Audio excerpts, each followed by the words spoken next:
Mardi 14 juillet 2026 à Yaoundé au Cameroun. Mesdames et messieurs, bonjour et bienvenue à votre programme Espace Miné. Nous sommes mardi, il s'agira de parler de l'entrepreneuriat comme vous le savez bien. Nous le martelons ici tous les mardis pour bâtir un État fort, une nation forte. On a besoin de la donne entrepreneuriale. C'est la raison pour laquelle ce matin, on parlera donc d'un sujet tout particulier. Comment avoir tout simplement l'esprit d'économie ou alors comment développer l'esprit d'économie lorsque nous parlons de l'entrepreneuriat. C'est la problématique de ce matin. Tout à l'heure, TVB sera là pour la quintessence de l'information parue en kiosque au Cameroun. N'oubliez pas votre dénonciation du jour. On ne le dira jamais assez. Cette dénonciation restera ce fait de société qui vous énerve. À notre niveau, nous avons le courage de poser ce fait sur la table de débat. Question de proposer quelques esquisses de solutions. Tous les jours, de lundi à vendredi, 10h, 11h52, nous balayons donc ce couloir en télévision. Votre fidélité continuera à nous honorer, qu'on le veuille ou pas. 10h, 11h52, y a-t-il mieux? Et j'accueille le DP, Gilles Brice Ngaba, bonjour. Bonjour à vous, parfait ici. Bonjour à nos millions de téléspectateurs. Vous le savez, quand vous m'invitez ici, je dois rendre hommage à quelques personnes qui me sont chères. Ce sont finalement des salutations rituelles. Oui, par ordre d'arrivée dans ma vie. Donc, ma maman, Madame Essombane Egwa Marie-Thérèse, de l'autre côté d'Odja. Bien sûr, ma fille, Egwa Ngaba Joyce Torkas. J'ai fini donc par mon épouse Rosalie Adonis Belinga, épouse Ngaba, de l'autre côté de l'inspection de l'éducation de base X, ainsi que deux de ses collègues, Justin Tamba et Madame Bala Esther, qui sont des fidèles téléspectateurs. Comment ne pas saluer donc également la bravoure de certains directeurs de publication qui continuent à publier en dépit de la conjoncture que nous vivons à l'heure actuelle dans le paysage médiatique camerounais. Je leur dis courage, nous n'allons pas abdiquer comme le souhaitent certaines personnes qui veulent misérer les journalistes. Nous allons tenir bon et nous allons maintenir le cap haut. Et j'en profite pour dire également joyeux anniversaire à un ami, un directeur de publication, Samuel Mbonjok, qui certainement sera des nôtres aujourd'hui. D'accord. Alors revenons un peu sur la presse. Hein. Oui. Lorsque nous parlons de la presse en des termes que vous avez pris tout à l'heure, moi je m'en vais toujours invoquer Omniobé, qui nous rappelait que le jour où l'homme noir n'acceptera plus se mettre à genoux, personne ne sera debout. Ça, c'est clair. D'accord. C'est clair. Que la presse prenne ses responsabilités. Arrêtons de pleurnicher. Un pouvoir ne pleure pas. Vous dites en bombant le torse, vous êtes le quatrième pouvoir. Vous êtes le quatrième pouvoir. Mais quel est ce pouvoir qui pleurniche? Oui, vous le savez, parfait. Ici, nous sommes dans un environnement où on vous parle des lois et règlements de la République. C'est normal. Et puis, on place sous vos têtes, autant pour moi, une certaine épée. D'aucuns l'appellent l'épée de Damoclès. Pourquoi? Parce qu'on se dit, dès que vous faites normalement votre travail de journaliste, enquête telle que vous le faites si bien avec votre journal, le Firmament, et puis le compte rendu de ces enquêtes-là, parce que vous le savez, pour nous autres, le compte rendu ordinaire des cérémonies, c'est pas ça. Il faut mener des enquêtes importantes. Lorsque vous le faites, on vous muselle. Et tout de suite, si vous aviez des abonnements, vous savez, que ce soit en Europe ou ici, la presse vit des abonnements et des lecteurs et des entreprises, tant publiques que privées.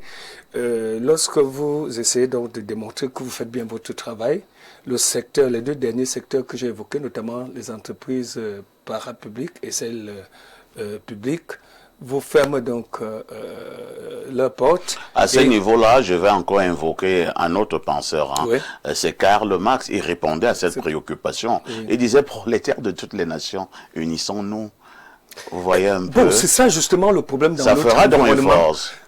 Parfois ici, c'est bien. Vous de la presse, vous n'arrivez pas à vous unir. Justement. C'est ça le problème. Parce que... Et tant que vous serez désunis, les pouvoirs dont vous parlez tout à l'heure, secteur privé, secteur public, machin truc, et ils vont continuer donc à vous manipuler, à jouer avec vous comme un ballon. Non, vous voyez êtes un peu. directeur de publication parfois ici. Et voilà pourquoi j'en parle avec autorité. Oui, vous le savez autant que moi que les systèmes gouvernants, c'est mon ami Alain Douk, j'aime souvent quand il parle de ça, les systèmes gouvernants ont inféodé le secteur de la presse, créé des faux directeurs de publication. À ce niveau, je donne encore une autre réponse. Oui. Créer donc l'axe du mal et l'axe du bien.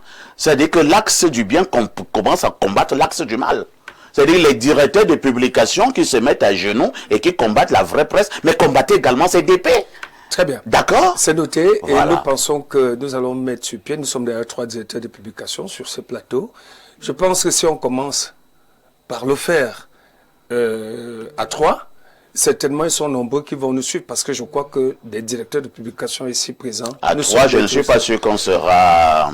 On parlera d'une seule voix. Oui, les autres viendront s'associer à nous. Et c'est ça qui fera en sorte que la presse reste donc fragile. Très bien. Parce que nous n'arrivons pas à nous entendre. Tout à fait. Lorsque vous allez mettre parfois ici, à la tête d'une association, c'est Jules Boussngaba qui va dire que mais parfois ici, en âge au moins, c'est mon petit frère, pourquoi c'est lui qui dirige. Des discussions bidons. Oui, bidons. Et puis, vous mettez Samuel Bonjoc, l'autre va dire, ah, Samuel Bonjoc qui a commencé 10 ans après moi, comment c'est lui? Donc c'est comme ça. Et d'ailleurs, c'est l'homme de tel.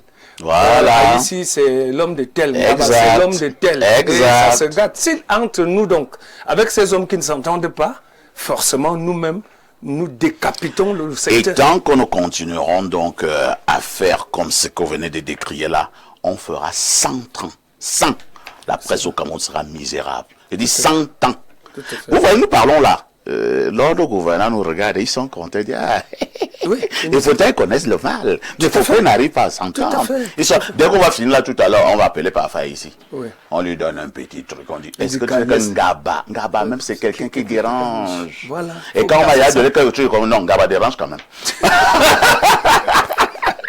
Et c'est fini. Et c'est terminé.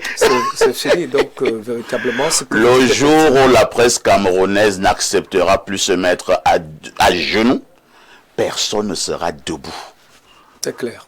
Et nous allons véritablement jouir de ce pouvoir qui est nôtre. Il n'est même pas, dans certains pays, on ne parle même pas de 4e pouvoir, on parle de premier pouvoir, parce que c'est lui qui permet aux autres d'asseoir leur autorité. Au Cameroun, la presse est peut-être le 20e pouvoir. Samuel Bonjoc, tout en te souhaitant joyeux anniversaire, je t'accueille par la même occasion. Bienvenue à ce programme.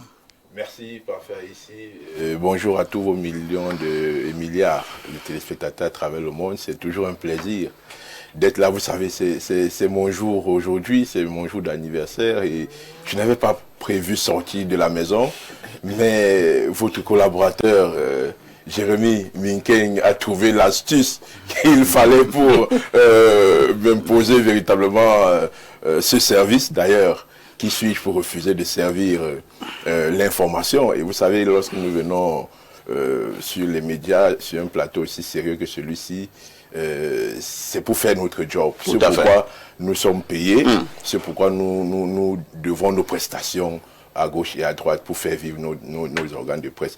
Non, je profite aussi de cette occasion pour saluer tous ceux qui m'ont souhaité, qui m'ont accompagné, qui m'accompagnent même d'ailleurs pour ce grand jour, et je leur promets en retour le partage du gâteau, hein, pour ceux qui auront l'occasion d'être à mes côtés. Donc vous êtes déjà invités, parfois ici. À partir de quelle voilà. Non, dès la fin de ce programme, on ne tarde pas, on ne fait pas dormir le corps du bébé.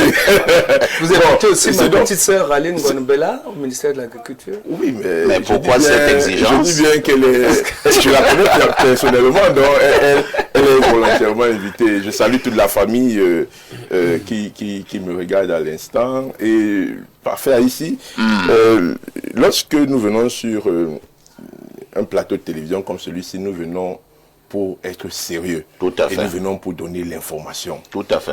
Parce que j'ai l'impression que il y a certaines personnes qui viennent s'amuser sur les plateaux de télévision et qui viennent dire des choses dont ils n'en savent ni d'Adam ni d'Ève.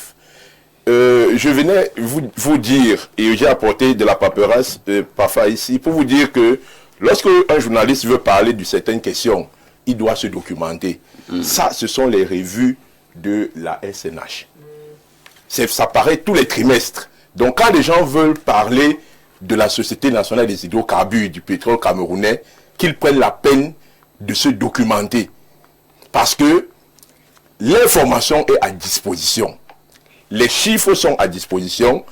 Et j'ai suivi, depuis mon salon dimanche, écouter des gens dire des choses. Non, il y a un conseil d'administration qui s'est tenu. Non, je donne l'information. Je ne fais pas de commentaires. L'information, c'est que, non, je suis journaliste, et quand j'écoute des contre-informations sur un plateau, en tant que journaliste, je dis, avant de parler d'un sujet, il faut se documenter. C'est la pédagogie. Le 3 décembre 2025, il y a eu un conseil d'administration à la SNH qui a nommé des responsables. Présidé par qui? Et je pense que... Présidé par qui? Et je pense que... Ce conseil était présidé par qui? Mais je vous dis que le président du conseil d'administration est connu. Vous voulez que je voilà. Je vous dis donc qu'il y a un conseil d'administration qui a siégé le 3 décembre. C'était présidé par qui, Samuel? Mais vous connaissez le président du conseil d'administration? Parce que vous parlez de documentation. Oui, effectivement. Effectivement. Bon. Le conseil d'administration auquel vous faites allusion était présidé par qui? Vous voyez donc, non, non, sérieux. Écoutez. C'était présidé par... C'est la réponse. Mais vous connaissez quel est le président du conseil d'administration? Il est c'était présidé par M. Ferdinand Ngongo. Vous pouvez dire que c'était présidé par M. Ferdinand Ngongo. Où sont vos représentants? Non. Mais écoutez, je vous dis qu'il y a un conseil d'administration. Je suis venu donner votre information est erronée. Je vous donne la date, je vous donne les références. L'administration en question a été présidée par il y a des membres du conseil d'administration. Il y a ce qu'on appelle le représentant du président du conseil d'administration. Il y a l'information corporate, c'est-à-dire que l'entité elle-même communique pour soi. Elle l'a pas fait. Mais le journaliste, est-ce qu'il s'en tient simplement à ce que l'entité a dit sur elle-même? Mais il faut d'abord avoir l'information officielle. Oui, justement. Voilà, avant de faire des analyses. Nous allons revenir sur voilà prochainement. Donc, vos mises au point, voilà, pour votre droit de réponse, on verra ça prochainement. Voilà, je vous présentais juste des informations. Il faut on va accueillir quelqu'un d'autre. Ibrahim Maxime Julien, bonjour. Bonjour Perfait, bonjour à tous les copanélistes de ce matin. Vous voyez comment les journalistes se bagarrent dans un même métier, sur un même plateau. Et on va nous prendre au sérieux comment? Je ne peux que vous souhaiter beaucoup de courage. Pour commencer par là. Et pendant qu'ils discutent les grands dossiers, la SNH, etc., je préfère donner une maxime à la jeunesse ce matin qui dit simplement que toute connaissance ou tout savoir qui ne sert pas, qui ne sert à rien, finit par devenir un fardeau. On peut reprendre? Tout savoir qui ne sert à rien finit par devenir un fardeau. Vous êtes brillant, vous avez étudié, vous savez plein de choses. Et j'ai écouté plusieurs personnes parfaites en train de regretter, je connais ceci, chercher à être utile et à faire valoir ce que vous connaissez déjà. Car ne l'oubliez pas, tout savoir qui ne sert à rien finit par devenir, comme je l'ai dit, un fardeau. Et j'espère que cette jeunesse-là, avec ce qu'elle sait au moins, va commencer à produire quelque chose. Merci. Merci, Ibrahim Maxime Alain Douk, c'est vrai qu'on ne l'avait pas encore introduit, mais tellement le sujet était excitant. Il était journaliste. Alain Douk s'est introduit, mais là on va l'introduire solennellement. Alain Douk, bonjour. Bien, bonjour, parfait, c'est parti. Le deuxième jet de la semaine, c'est un plaisir d'être là. Toute l'équipe qui parlera entrepreneuriat pour ce mardi est installée. Je salue ceux à qui nous devons d'être là et que nous honorons par notre présence, et eux de même se sentent honorés par notre magistère. Ils se comptent désormais en dizaines de millions à travers le monde, fidélisés à ce programme. Si vous saviez combien nous vous portons dans notre cœur, on va passer certainement un grand moment de télé. Nous allons passer certainement un grand moment de télé. Merci à Lino d'être là ce matin à 10h, 11h52. Qu'est-ce que ça fait du bien de regarder la télé?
Théophile Vianney-Bien, bonjour. El Perfecto, bien le bonjour. Bonjour. Une grande ambiance en offre. Oui, oui, oui. J'espère que le grand frère nous donnera encore le gâteau tel que promis après l'émission.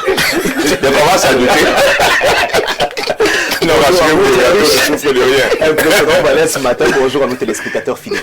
Comment tu vas, TVB? Ça va très bien, d'autant plus que j'ai découvert parfait que nous sommes écoutés, regardés, même dans les coins les plus reculés.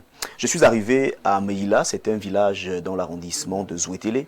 Ah, le week-end dernier. C'est loin, hein? Oui, et c'est le village de Polycarpe Ababa. Ah, d'accord. Oui. Oh, l'ancien ministre des Finances. Oui. Je suis L'ancien arrivé de ce directeur côté. général des impôts au Exact. Cameroun. Et donc, j'ai trouvé tout un fan club. Tout un fan club de l'émission Espace Minier. Ce qui m'a surpris. Là-bas en brousse. Oui, ce qui m'a surpris, c'est que j'ai trouvé un coin bien aménagé. Ouais. Et c'était écrit fan club Espace Minier. Incroyable. Et donc, ce fan club a tenu à ce que je vous dise que à 10h, la télé est allumée pour Espace Minier et à la rediffusion dans la nuit également. Donc, Incroyable. ils se réveillent le matin, ils attendent l'émission à 10h. Et pour ceux qui n'ont pas pu regarder l'émission à 10h, Ils la télé attendent est à encore disponible à 22h30. 22h30. Et la télé est disponible. Oui. Mais là, c'est dans la forêt. Hein. Oui. Oh là là. Vraiment, les honneurs ne me reviennent pas moi tout seul. Exact. Je l'ai toujours dit, Espace Minier n'est pas exclusivement une affaire de Perfecto. Oui. Parce que vous-même, TVB, vous mettez beaucoup d'énergie pour que Exact. cette affaire marche. Je ne vais jamais oublier mes technico-artistiques. Bien sûr. Ils sont réalisateurs, Oui. ils sont diffuseurs, Oui. ils sont caméramens, Oui. ils sont maquilleuses, Oui. ils sont monteurs. Exact. C'est toute une grande équipe. Donc, bravo à toute cette équipe d'Espace Minier. Je vais toujours dénicher des coins comme cela. Vous savez, je suis venu avec des petits-enfants ici qui ont réalisé Espace Minier. Je suis toujours à la recherche de ceux qui Des tout suivent. petits, hein. Oui, oui, oui, oui. TVB, El Perfecto. lorsque nous avons dit cela, que disent les journaux? Les journaux qui sont disponibles en kiosque ce matin présentent pas mal d'actualités El Perfecto et nous ouvrons donc cette revue de presse avec un journal de la maison. Il s'agit du tri-hebdomadaire La Météo de Dieudonné Mveng qui s'intéresse donc à cette actualité et parle de cette collaboration et cette coopération entre le Cameroun et la République centrafricaine. Parlons bien sûr de la gestion des réfugiés centrafricains. On parle plus précisément de rapatriement des réfugiés centrafricains. À Tangandji reçoit Bema Kassoui. L'information est à retrouver en page 3. Eh bien, La Météo nous dit que le ministre de l'administration territoriale à ce 13 juillet à l'aéroport international de Yaoundé-Simalène a accueilli son homologue centrafricain de l'action humanitaire, de la solidarité et de la réconciliation nationale. Les deux personnalités vont tenir dès ce jour une réunion ministérielle dédiée à la relance du processus du retour volontaire dans leur pays des ressortissants centrafricains vivant au Cameroun. Information à lire donc en page 3 de ce journal d'information, d'enquête, d'analyse et de reportage. Même son de cloche pour le quotidien. Dans son son édition spéciale. Le journal de Jules Brice Ngaba titre en une: coopération Cameroun-République centrafricaine HCR. Le rapatriement volontaire des réfugiés centrafricains entre dans une nouvelle phase. Le ministre centrafricain de l'action humanitaire, de la solidarité et de la réconciliation nationale, Josiane Lina Bemakassoui, est arrivé à Yaoundé le 13 juillet 2026, accompagné d'une délégation du HCR. Cette mission de haut niveau marque la relance du processus de rapatriement volontaire des réfugiés centrafricains installés au Cameroun, dont les modalités pratiques seront arrêtées au cours d'une réunion interministérielle prévue ce 14 juillet à Yaoundé. Elle a été accueillie en terre camerounaise par le ministre de l'administration territoriale, Paul Atanganji, d'après ce que nous dit le quotidien dans son édition spéciale. Parlons de la réhabilitation et de l'extension de la station de Japoma avec Info Matin, qui nous fait savoir que Blaise Moussa fixe le cap pour accélérer la mise en service. Le directeur général de la Cam Water a ce 12 juillet à Douala effectué une visite technique sur le chantier. Objectif: évaluer l'état d'avancement des travaux, apprécier les contraintes techniques encore existantes et définir les actions prioritaires devant permettre la réalisation rapide du projet et d'optimiser sa future exploitation pour la fin d'année 2026. Caporal Info de Jacques Bagnon-Locke parle également de cette réhabilitation et de cette extension de la station de Japoma, un projet stratégique pour une ville de Douala arrosée d'eau. Le 12 juillet dernier, le directeur général de la Cam Water, Dr Blaise Moussa, en visite de travail sur le site, s'est assuré du bon déroulement des travaux en prescrivant en plus une plus grande célérité dans les opérations pour une livraison du chantier en fin d'année 2026. Ce projet a pour objectif d'apporter une capacité additionnelle d'eau potable au réseau de distribution de la ville de Douala et de ses environs. De la page 3 à la page 5, Caporal Info revient donc sur cette visite de travail effectuée par Dr Blaise Moussa du côté de Douala, dans la région du littoral. Cameroun Tribune, le quotidien à capitaux publics que gère Marie-Claire Nana, s'intéresse aux églises clandestines et présente la traque. Les sous-préfets des 5e et 6e arrondissements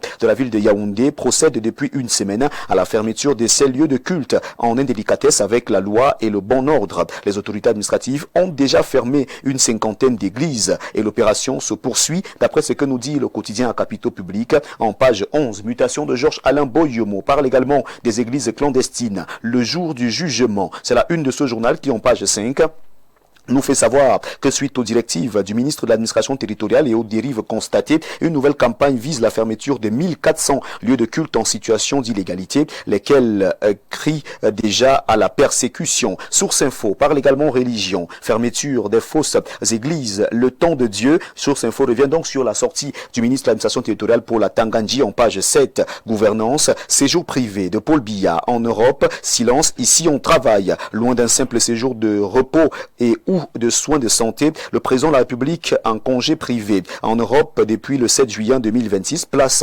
sans relâche le Cameroun au centre des intérêts à travers plusieurs rencontres diplomatiques et économiques avec des partenaires des divers ordres. Cette information est présentée de la page 3 à la page 4 du journal Source Info. La nouvelle expression s'intéresse aux entreprises publiques ce matin et présente le paradoxe d'un secteur sous perfusion. Cette information est à lire en page 6. Record mondial, Paul Biya aura 99 ans en 2032. Cette information est à retrouver en page 9 du journal La Nouvelle Expression. L'œil du Sahel nous amène dans le Grand Nord et présente ici cette actualité et nous plonge plus précisément au cœur d'un plan de production de 180 000 tonnes de blé dès 2027. À Moura, ce journal nous dit que 3 civils ont été tués dans une attaque à Kangaroua. Information à lire en page 3. Le point présente ici le point de ce mardi. État civil, digitalisation. Alexandre Marie Yomo Bunek, bras cassé. L'information est à retrouver en page 11. Le firmament de Parfait ici s'intéresse à l'honorable Paul-Éric Djomgoué. Toute une vie au service du peuple, soucieux du bien-être des populations de Yaoundé 2, le député de la nation ne ménage aucun effort pour accompagner les citoyens de sa circonscription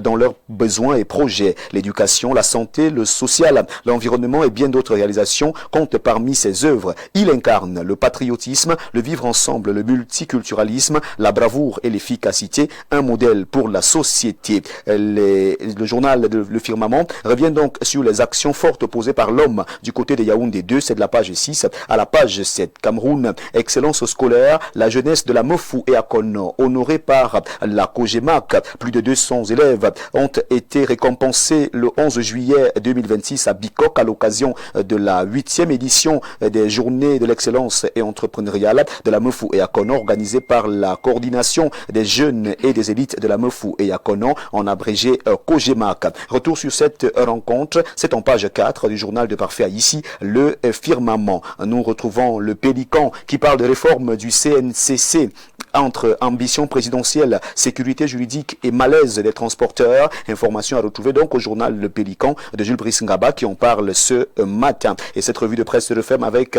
Diapason. L'hebdomadaire de l'économie, des finances, de l'innovation et de l'emploi parle de partenariats internationaux. El Malik Ndiaye appelle au respect mutuel et équilibre des intérêts. En marge de la 51e session de l'association parlementaire de la francophonie organisée à Yaoundé du 6 au 12 juillet 2026, le premier vice-président de l'Assemblée nationale du Sénégal, 13e président de l'Assemblée nationale entre 2024 et 2026, a accordé une interview au journal Diapason. Retour sur l'intégralité de cette interview ce matin, c'est avec le journal de François Mboké en page 5 et 7. C'est avec Diapason que nous mettons donc un terme à cette revue de presse Acte 2 sur Info TV ce mardi matin. Mesdames, Messieurs, comme vous le savez, c'est toujours un plaisir de vous savoir nombreux connectés lorsqu'il est 10 heures pour prendre la température informationnelle. Et n'oubliez surtout pas qu'avec la somme de 400 francs CFA, vous avez votre journal disponible en kiosque ce matin. Il s'agit bien sûr de 2 pièces de 200, 4 pièces de 100 francs, 8 pièces de 50, 16 pièces de 25, 40 pièces de 10 francs, 80 pièces de 5 francs, 400 pièces d'un franc CFA seulement collectées et votre journal vous est servi. Merci une fois encore et merci El Perfecto. Merci également à toi,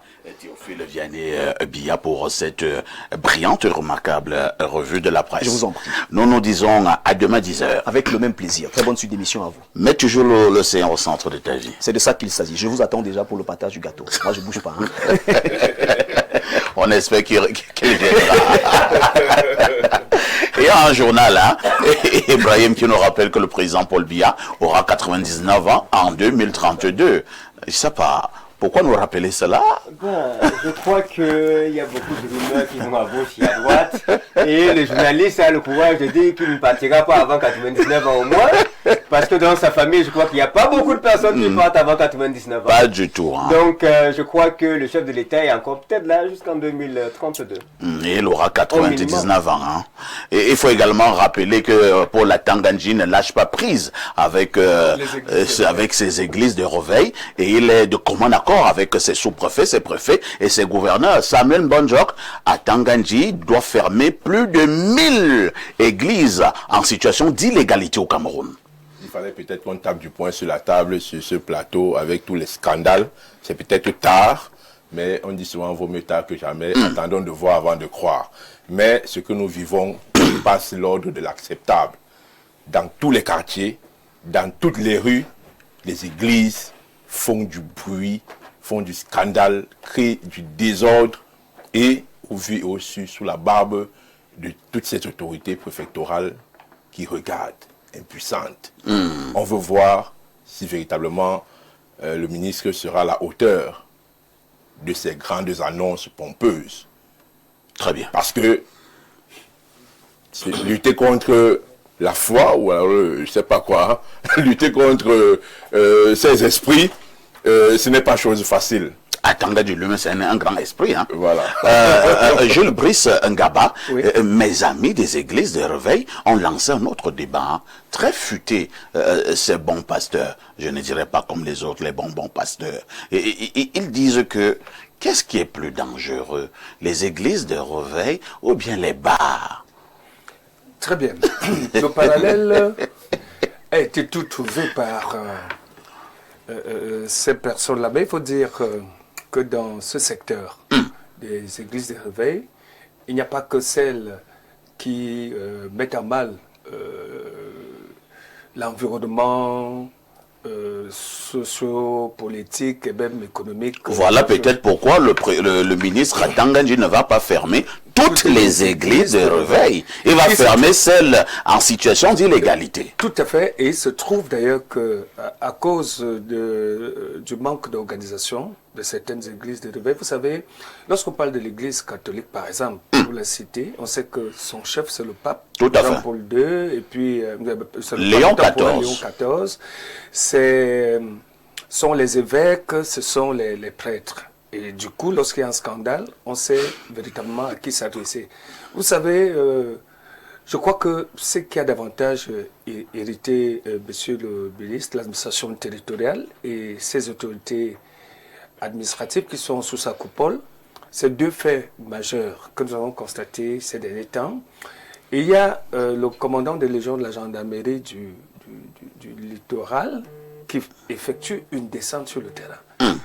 Alors, on lui parle d'une église avec ses éléments. Ils arrivent dans un quartier dont la promiscuité n'est plus à décrire au niveau de la ville de Douala, c'est pas le quartier. Il entre, ces éléments entrent dans l'église. Mais qu'est-ce qu'on constate? Derrière, c'est que c'est une auberge en réalité qui s'est développée. Vous êtes sérieux là? Et on a affiché sur le but le morceau à partir de 500 francs CFA. Le morceau, c'est quoi? Bon, c'est trivialement, je vais parler comme au quartier, c'est le coût. Le coût. Attends. À l'église. Oui, justement, le site. Je pense qu'Info TV avait montré ce reportage. Effectivement, et qui est le Kachika? Et il y avait donc un registre où il était indiqué Bernadette a travaillé 850. Seigneur. Jean-Pierre a travaillé 500. Ça ne fait pas un mois. Ce sont des faits. Et vous voyez, quelqu'un qui était laveur de voiture, qui était braqué au quartier du jour au lendemain, il vous dit qu'il a eu la révélation et il devient pasteur, il procède il pose l'imposition des mains et tout ça, avec tout ce que cela comprend. Et bénir l'eau. Deuxième fait, c'est cette jeune dame qu'on tue au quartier Nkondongo et Anguissa pour être plus précis, ce sont des quartiers voisins, et qui dit que son pasteur aurait demandé qu'elle procède à ce type de rituel pour pouvoir être riche. Des faits comme cela, on n'en compte pas milliers. C'est comme dans chaque corps de métier, effectivement, il y a des brebis galeuses. Toutes les églises ne sont pas fermées. Et pour avoir travaillé dans ce secteur, je sais, je peux parler de... Vous avez été très proche de Père son nom, hein, Charles Somba. Tout à fait, j'étais le directeur de la communication. C'est vous qui vendiez de l'eau là-bas à 2000, la bouteille. Les faits ne sont pas avérés. Ici, nous n'avons pas vendu de l'eau à 2000 francs. Ce que je veux dire, c'est qu'en réalité, sont nombreuses ces églises qui fonctionnent sans le décret présidentiel. Vous savez, on va chuter.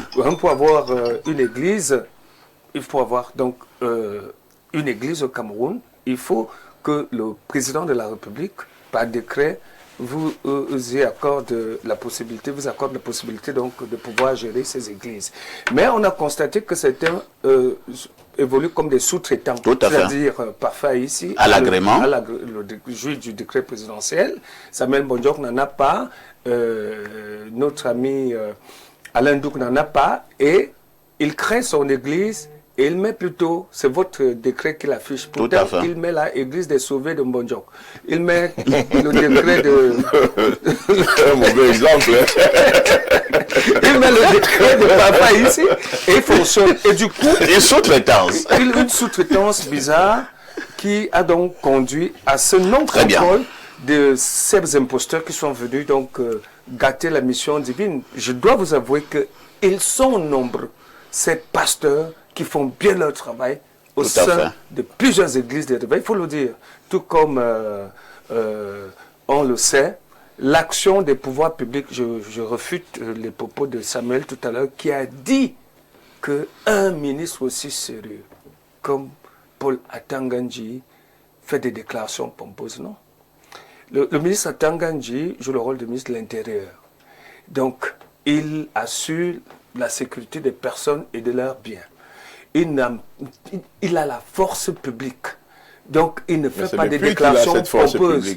Non, les sous-préfets, au plus bas de l'échelle, sont là pour... Les ministres, ces églises sont là pour opérer. Les préfets sont là, les gouverneurs sont là. Donc, le ministre de l'administration territoriale ne peut pas réunir des responsables des églises et vous qualifiez cela. On va passer la parole à Alain Douk.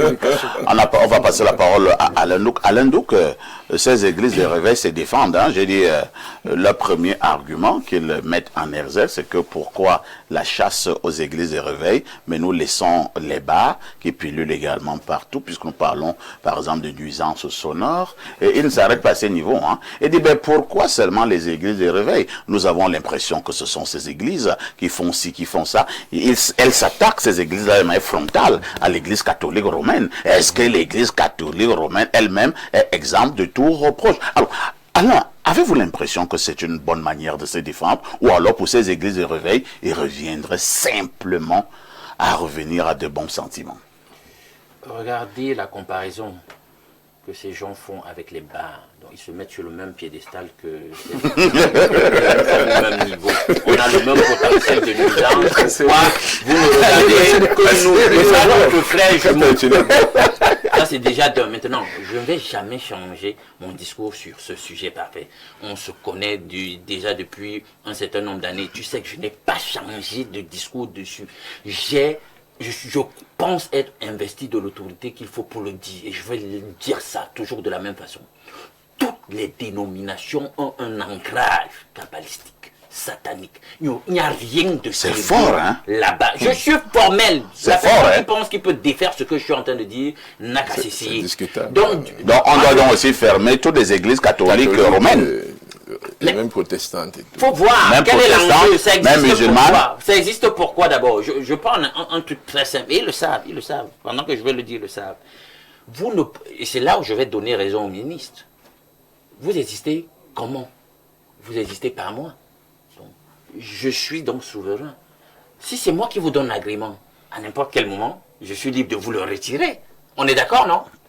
Celui qui donne est au-dessus de celui qui reçoit. Il faut qu'on soit clair là-dessus. Vous évoluez dans l'écosystème chapeauté par le gouvernement parce qu'il vous a donné un agrément. Tout à fait. Le jour où il décide de vous retirer votre agrément, mais attendez, vous pliez. C'est comme ça, pourquoi? Parce que c'est lui qui vous l'a donné. Donc vous dépendez de lui. Il faut qu'on soit clair. C'est aussi simple que ça à comprendre. Maintenant, quand il faut rentrer à la véritable foi biblique, ben écoutez, on n'a pas besoin d'agrément de qui que ce soit. L'Église est une entité d'abord spirituelle. Tout se passe dans l'esprit. On n'a pas besoin d'une existence administrative pour que s'opère la puissance de Dieu dans l'esprit. Et vous savez que, techniquement, bibliquement, l'État, en tant que tel, a toujours été le plus puissant et le plus véhément ennemi de l'entité spirituelle en question qu'on appelle l'Église, l'Empire romain. C'était le cas, non? Vous voyez Jésus ou un de ses apôtres aller chercher un agrément de Rome. Ça n'interpelle pas les gens. Donc, c'est déjà ça. Je dis, le débat est faussé déjà. C'est-à-dire que si vous crédibilisez ces entités... Non, l'agrément, c'est pour l'ordre public. Non, c'est ce que je dis donc. Oui. Celui donc qui est garant de l'ordre public et qui vous a donné votre agrément, il vous le retire quand il veut. Vous n'avez pas à vous plaindre. Est-ce que je me comprends? Il faut donc qu'il le fasse, c'est ce qu'on attend depuis des années. Maintenant, tu as fait économie de tout le désordre qu'il y a là-bas. Bon, c'est vrai quand même que, Alain, vous n'allez pas le dire de manière aussi sentencière en parlant d'agrément, parce que là, nous sommes au niveau administratif. Une structure peut vous octroyer un agrément, et si la même structure revient vous retirer cet agrément, si on vous retire l'agrément de manière illégale, de manière irrégulière, vous allez à la chambre administrative. Oui, là tu as raison, parfait. Mais est-ce que dans le cadre... Allez-vous contester le fait qu'on vous retire l'agrément? Effectivement. Parfait. Dans le cadre en question, celui qui vous confère l'agrément, il a les conditions. Vous le savez bien, quand vous donnez l'agrément, le gouvernement, l'État, vous donne une prescription, une feuille de route, ce qu'on attend du genre d'entité que vous êtes et comment vous devez vous comporter. La loi encadre votre action. Donc, le jour où on juge que vous n'avez pas respecté, mais le gars, les gens, ils vous retirent votre agrément. Vous êtes dans le principe. Hein. Voilà. Maintenant, la pratique, c'est laquelle? La pratique, c'est laquelle? Il y a des dérives, il n'y a pas de dérives, il n'y a pas de troubles. Mais les dérives, c'est... perdu. Les dérives perdues. Samuel, moi j'aimerais bien comprendre et l'autorité regarde cette atmosphère kafkaïenne que nous vivons dans ce pays, avec des entités qui sont supposées en réalité potabiliser l'atmosphère et qui ne le font, ici. Il faut voir le contexte. Le contexte, c'est lequel? Si tu permets, Alino, tu reprends la parole. Le contexte, ici, moi j'ai l'impression, quelqu'un dit sur le plateau qu'on a laissé proliférer ces églises. Mais je crois que les gens, l'autorité publique a dû, les pouvoirs publics ont dû laisser cela parce qu'on se dit les Camerounais ont trop de problèmes. Tolérance administrative. Et nous avons justement constaté que chaque fois que les Camerounais se mettent dans un secteur, vous voyez, vous avez évoqué les églises et les bars, on laisse cela parce que c'est là où les gens estiment aller noyer leurs soucis, pour emprunter une expression triviale, et oublier les sujets importants comme ce que nous allons aborder. Vous revenez à ce que j'ai dit, mais en d'autres mots. Oui, c'est-à-dire donc que les entités... c'est donc pour l'aliénation du peuple, c'est ça? Participe même Il faut suivre ce que c'est très très important. Ça veut dire, par rapport à ce que tu as dit, c'est-à-dire que les entités ecclésiastiques participent donc de l'ingénierie politicienne du système. C'est ce que ça veut dire. C'est-à-dire que tu dis qu'on les instrumentalise comme exutoire. Ouais. D'accord? Ça veut dire donc qu'à un certain moment donné, le maître du jeu, du haut de son piédestal politique, Peut décider d'y mettre un terme. c'est simple à comprendre. En conclusion, le système ne peut donc pas les fermer, puisque tu dis qu'il fonctionne avec ces gens, parce que c'est une ingénierie. On ne peut pas les fermer. D'autres enjeux, mon agenda. Et déjà, donc, que vous me donnez ma matière à vous fermer parce que vous êtes tellement désordonné. Et si ça relève de l'ingénierie, et si ça relève de l'ingénierie, vous fermez donc pourquoi? Moi, je propose encore une autre chose. C'est assez complexe. Lorsque peut-être ces églises se seront ordonnées, j'ai aussi un autre problème avec ces églises de réveil, peut-être parce que je ne m'y connais pas. J'ai l'impression que il n'y a pas une hiérarchie là-bas. J'en ai fait cas. Vous voyez un peu, il n'y a pas une hiérarchie. C'est-à-dire que c'est un pasteur, c'est pas moi à Bepanda, pour parler, voilà, bon, a abusé de ma femme. Est-ce qu'il a un supérieur hiérarchique chez qui je peux aller me plaindre, ainsi de suite? Bon, parce qu'au niveau de l'église catholique romaine, je ne vais pas dire que c'est là-bas qu'il n'y a que les bons, c'est pas ce que je dis. Il y a une hiérarchie. Vous voyez qu'il y a le prêtre, il y a l'évêque, il y a l'archevêque, il y a le pape, ainsi de suite, ainsi de suite. Il y a comment ils appellent ça, l'association des évêques, la conférence épiscopale, ainsi de suite. Bref, il y a une certaine hiérarchie. Mais au niveau des églises de réveil, j'ai l'impression que c'est le Bunganjanga, tout le monde est patron de chez lui et tout ça. Pas tout parfait, parce que il y en a qui sont véritablement bien organisés. Et c'est pour cela que et celles qui sont organisées ont des districts, ont bref, ont une autorité établie. Le problème, tel que l'évoquait un autre panéliste sur le plateau, c'est justement celle des églises qui naissent de façon spontanée dans les sous-quartiers, dans les quartiers. C'est comme celles-là, on ne peut pas les contrôler. Très bien. Maintenant, il revient dorénavant au chef de quartier de renseigner l'autorité administrative. Et puis l'autorité administrative s'assure donc Alain veut reprendre la parole. ce que nous avons dénoncé, les méfaits d'un pasteur ici à Douala. Alain, ici à Douala, lui qui disait qu'il va tuer, Oui. Nous l'avons fait. Quand quelqu'un le dit, n'est-ce pas, l'autorité administrative s'est saisie du dossier et puis... Alain, quoi, un dernier mot en quelques secondes. Enfin, toutes les entités dénominationnelles ont des organes de régulation et des hiérarchies. Mais c'est vrai que l'enfant pentecôtiste, c'est un peu plus kafkaïen, mais même à l'intérieur du mouvement, ils ont quand même aussi des entités de régulation, des regroupements structurés. Mais il y a toujours ce laisser-aller. Je dis la vérité sur la religion, je dis parfait, elle est décoiffante. Parce que quand vous allez vous rendre compte qu'en réalité, toutes ces entités en réalité qui existent et qui ne font que prospérer, on a des noms de labels dénominationnels et tout ça, mais que c'est deux entités ou une qui gouverne tout ça et qui a créé tout ça. Merci. Moi, j'ai souvent eu un souci, c'est-à-dire que tu avais un camarade de classe qui n'était même pas particulièrement brillant. Tu l'as vu la dernière fois, il vendait les harengs, avec tout le respect que j'ai pour ces vendeurs-là, au marché Vropi. Tu l'as vu il y a 2 mois, hein. Quand tu le vois, il aboie déjà dans une maison. Oui, et il faut avoir la capacité de dire Alléluia, Alléluia. Il y a une lotion. Attends, tu demandes, mais c'est pas le type qui vendait les harengs au marché il y a 2 semaines. C'est lui. Non. C'est compliqué, hein. Il te dit qu'il a eu la révélation. Il a fait un tour. Il a causé avec Dieu. Il est au Nigeria. J'ai demandé à quelqu'un ici sur ce plateau qui me disait qu'il avait causé avec Dieu, que Dieu, il peut vous parler en quelle langue? Et Dieu, il aime quoi? Le mbongo tchorbi ou bien le kalen?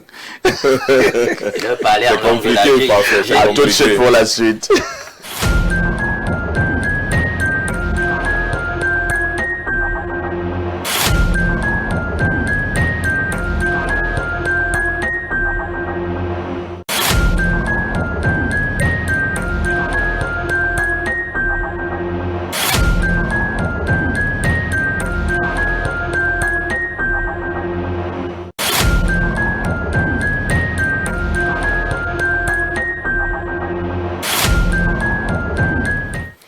Alain Ndou reprend la parole, cette fois-ci pour nous donner la dénonciation de ce matin.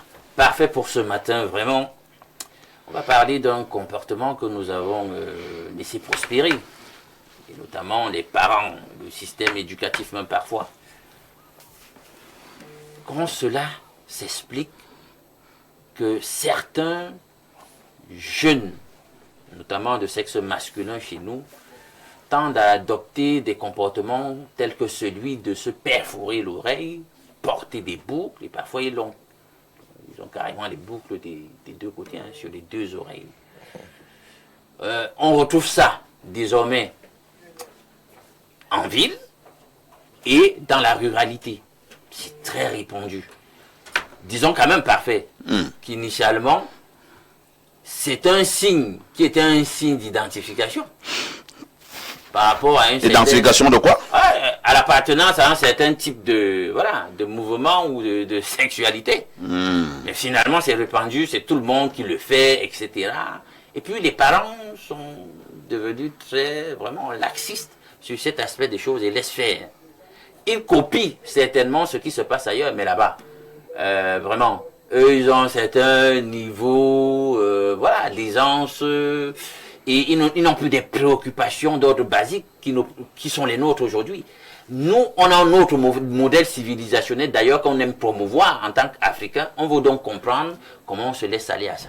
Donc, c'est la dénonciation de ce matin. Merci, hein, vous avez fait allusion tout à l'heure à ces hommes-là, surtout à ces jeunes hommes qui portent les boucles d'oreilles, hein, d'autres qui se tressent, je sais pas moi quoi. Il y avait un mouvement, bon, peut-être pas un mouvement, il y a quelques années, il y avait aussi des jeunes hommes qui aimaient porter des pantalons jeans, ce qu'on appelait les baggy. C'est-à-dire que mais le pantalon est baissé, quand il marche même tu vois son sous-vêtement. Mais attends, un aîné m'a dit, ben parfait, tu vois cet habillement? Je dis oui. Il me demande comment tu le trouves? Je dis mauvais. Il me dit, ben je vais donc te dire autre chose. Ça, son ancrage ou bien son naissance aux États-Unis. Les jeunes hommes qui s'habillaient de cette manière-là, c'était une forme d'attirance et c'était une forme de communication. Ils faisaient comprendre qu'ils étaient gays. Je dis, ah bon? Ah oui. Il me dit oui. Ibrahim Maxime Julien, des jeunes hommes qui se perforent les oreilles tels des femmes et mettent des boucles d'oreilles. Quel est votre regard? Parfait. L'environnement dans lequel un individu évolue et grandit influence beaucoup son système de pensée et ses choix. Quoi qu'on dise, ce qu'on voit influence notre façon d'analyser, d'apprécier. Il suffirait, parfait, qu'on dise que quelque chose est bon, que même si ce n'était pas bon, les gens commencent à l'intégrer comme s'il est bon. Il faut juste regarder ce qu'on voit à la télé, les clips qu'on voit à la télé, c'est le braqueur qui prend le banga ou je sais pas trop quoi là, qui fait comme ça, il a les tatouages, il a les boucles d'oreilles ici, il a les chaînes là-bas, on dit c'est lui la star, on a érigé ces gens-là en référence, en modèle, en icône. Et nos enfants, nos cadets, ceux qui n'ont pas forcément une maturité d'esprit un peu mature, se disent que bon, ça veut dire que c'est ça les modèles en réalité qui marchent. Quand vous arrivez en Chine, il y a des programmes qui sont interdits. Tout à fait. Il y a des émissions qui sont interdites. Peut-être les gens le savent pas, mais ce que Canal+, par exemple, nous donne en Afrique n'est pas la même chose qui passe en Europe, n'est pas la même chose qui passe aux États-Unis. Tout à fait. Pourquoi? Parce que certaines personnes sont regardants quant à ce qu'on est en train de donner aux enfants. Parce que ce qu'ils voient, ce qu'ils entendent, que vous le voulez ou pas, influencera toujours leur façon d'apprécier une chose ou de parler par rapport à un certain nombre de choses. Maintenant, il y a beaucoup de choses, des gens qui font des choses par suivisme, par imitation. C'est le pantalon qui est à la mode. On ne comprend même pas. Tout à l'heure, Alain disait, non, c'est toi qui dis ça, qu'on portait, laisser tomber, je sais pas moi là. Il y a mon neveu, je le sous-vêtement se voyait. Ses fesses comme ça. Donc, moi, ça rapidement. Moi, je suis pas dans ces affaires-là. Et là, j'invoque la responsabilité parentale. De fait que nous, on sache comment il faut s'habiller. Pourquoi est-ce qu'en tant que parent, on ne dit pas les mots, on dit, oh, c'est les enfants du 21e siècle. Ça veut dire quoi, c'est les enfants du 21e siècle? Les parents doivent récupérer leur poste, leur fonction de père éducateur. On est père parce qu'on doit éduquer ses enfants. Et lorsque un enfant va à la dérive, il faut le ramener sur les rails. Lorsqu'un enfant va à la dérive, il faut le ramener sur les rails. Ben, je sais pas. Moi, je vais parler de moi. Samy, je sais pas si c'est la même chose chez toi. Ton enfant, ton fils que tu as élevé, à un certain âge, il commence à mettre les boucles d'oreilles à la maison. ils se tressent des nattes, parfois avec des mèches. Ils se discutent de lait de toilette avec sa maman. Et toi, tu vas accepter ça, Samy? Non, pas du tout. Vous savez, nous avons une éducation bantoue. Hein, on adopte très difficilement l'occidentalisation à tout prix et à tous les prix. Non, c'est chacun qui fixe les règles du jeu dans sa maison. C'est vrai que la société peut être déréglée, mais chacun doit tout faire pour fixer des règles au maximum, hein, de telle sorte que dans ton périmètre, qu'il n'y ait pas de comportement déviant, qu'il n'y ait pas de comportement en marge de l'acceptable, du raisonnable. Et même nos jeunes filles, les habillements à la maison et tout, il faut commencer à réglementer. Il faut être même le papa sévère, pour ne pas être le papa fouettard. Oui, parce que nous sommes dans une société où la rigueur a foutu le camp, les sanctions sont inexistantes, c'est du laisser-aller, c'est du libertinage. C'est pour ça que vous avez vu ma réaction tout à l'heure en disant que bon, on attend de voir si on va fermer ces églises. Mais c'est pour dire que quand la rigueur a foutu le camp dans la gouvernance publique, voyez-vous comment est-ce que 2000 milliards d'or peuvent disparaître comme ça? Voyez-vous comment des gens peuvent dilapider les caisses de l'État comme ça? On regarde. Donc la rigueur le plan macro peut également impacter la rigueur dans nos ménages. Donc, c'est à chaque parent de fixer ses règles et de faire comprendre à son enfant que nous sommes dans une société où on accepte tout, on doit payer 5 000 francs pour avoir droit à la CATV, on doit faire ceci, on doit faire cela. Donc, c'est pour dire que il faut faire très attention dans l'éducation de nos enfants. Mais en causant avec eux à un certain âge, parce que il faut également faire comprendre à l'enfant pourquoi est-ce que tel comportement doit être proscrit, parce que l'incidence peut être dans tel ou dans tel domaine. On voit par exemple le système des tatouages, le système des piercings, le système des rastas qui descendent jusqu'aux genoux. Vous voyez, on va dire c'est la mode, on va dire c'est la mode, mais l'incidence que cela peut avoir dans le futur, hein, mais malheureusement dans nos écoles, on va faire la prévoyance à la maison, on va être prévoyant à la maison, mais à l'école, est-ce que la même rigueur est appliquée? Dans la rue, est-ce que la même rigueur est appliquée? C'est pour ça que les pouvoirs publics vont toujours être interpellés pour essayer d'orienter et d'encadrer la morale publique. Parce que c'est la morale publique qui doit impacter la morale dans les ménages. Très bien. Je Blaise Ndaba, c'est vrai que c'est le cas des garçons qui nous intéressent beaucoup plus ce matin. Mais vous savez, moi je cause beaucoup. Hein. Je suis un journal d'investigation. Il y a aussi le cas des jeunes filles. Et même des femmes tout court. Qui portent des chaînes. Elles appellent ça des chevillières. Elles appellent ça des au niveau des pieds là. Elles portent des chaînes. Je me suis encore adressé à un initié. Il me dit, ben parfait, tu connais la signification. Donc quand une dame porte une chaîne au pied, je dis non. Elle me dit, ben c'est un signe. Elle fait comprendre à celles qui sont comme elle que je fais partie du cercle. Donc apparemment, ce sont des femmes bi. Parfois, ou alors ce sont des femmes qui sont à gauche. Parfois c'est simplement un mode aussi. Bon, mais il paraît donc également que d'autres portent sans justement savoir pourquoi elles portent. C'est-à-dire ce que Alain appelle là un suivisme moutonnier. Je vous passe la parole. Tout à fait. Vous le savez, quelqu'un l'a dit tout à l'heure, nous sommes dans une société du tout venant.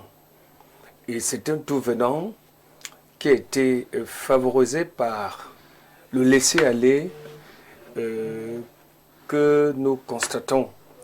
Vous le savez, j'ai toujours dit sur vos plateaux ici, parfois ici, il y a des structures qui devraient normalement faire leur travail. L'antique, là a été le fait déjà, mais il faille améliorer au niveau des télécommunications. Nous recevons trop de choses de certains pays où on admet l'homosexualité, où on admet des pratiques qui n'ont rien à voir avec notre culture, nos cultures et valeurs africaines.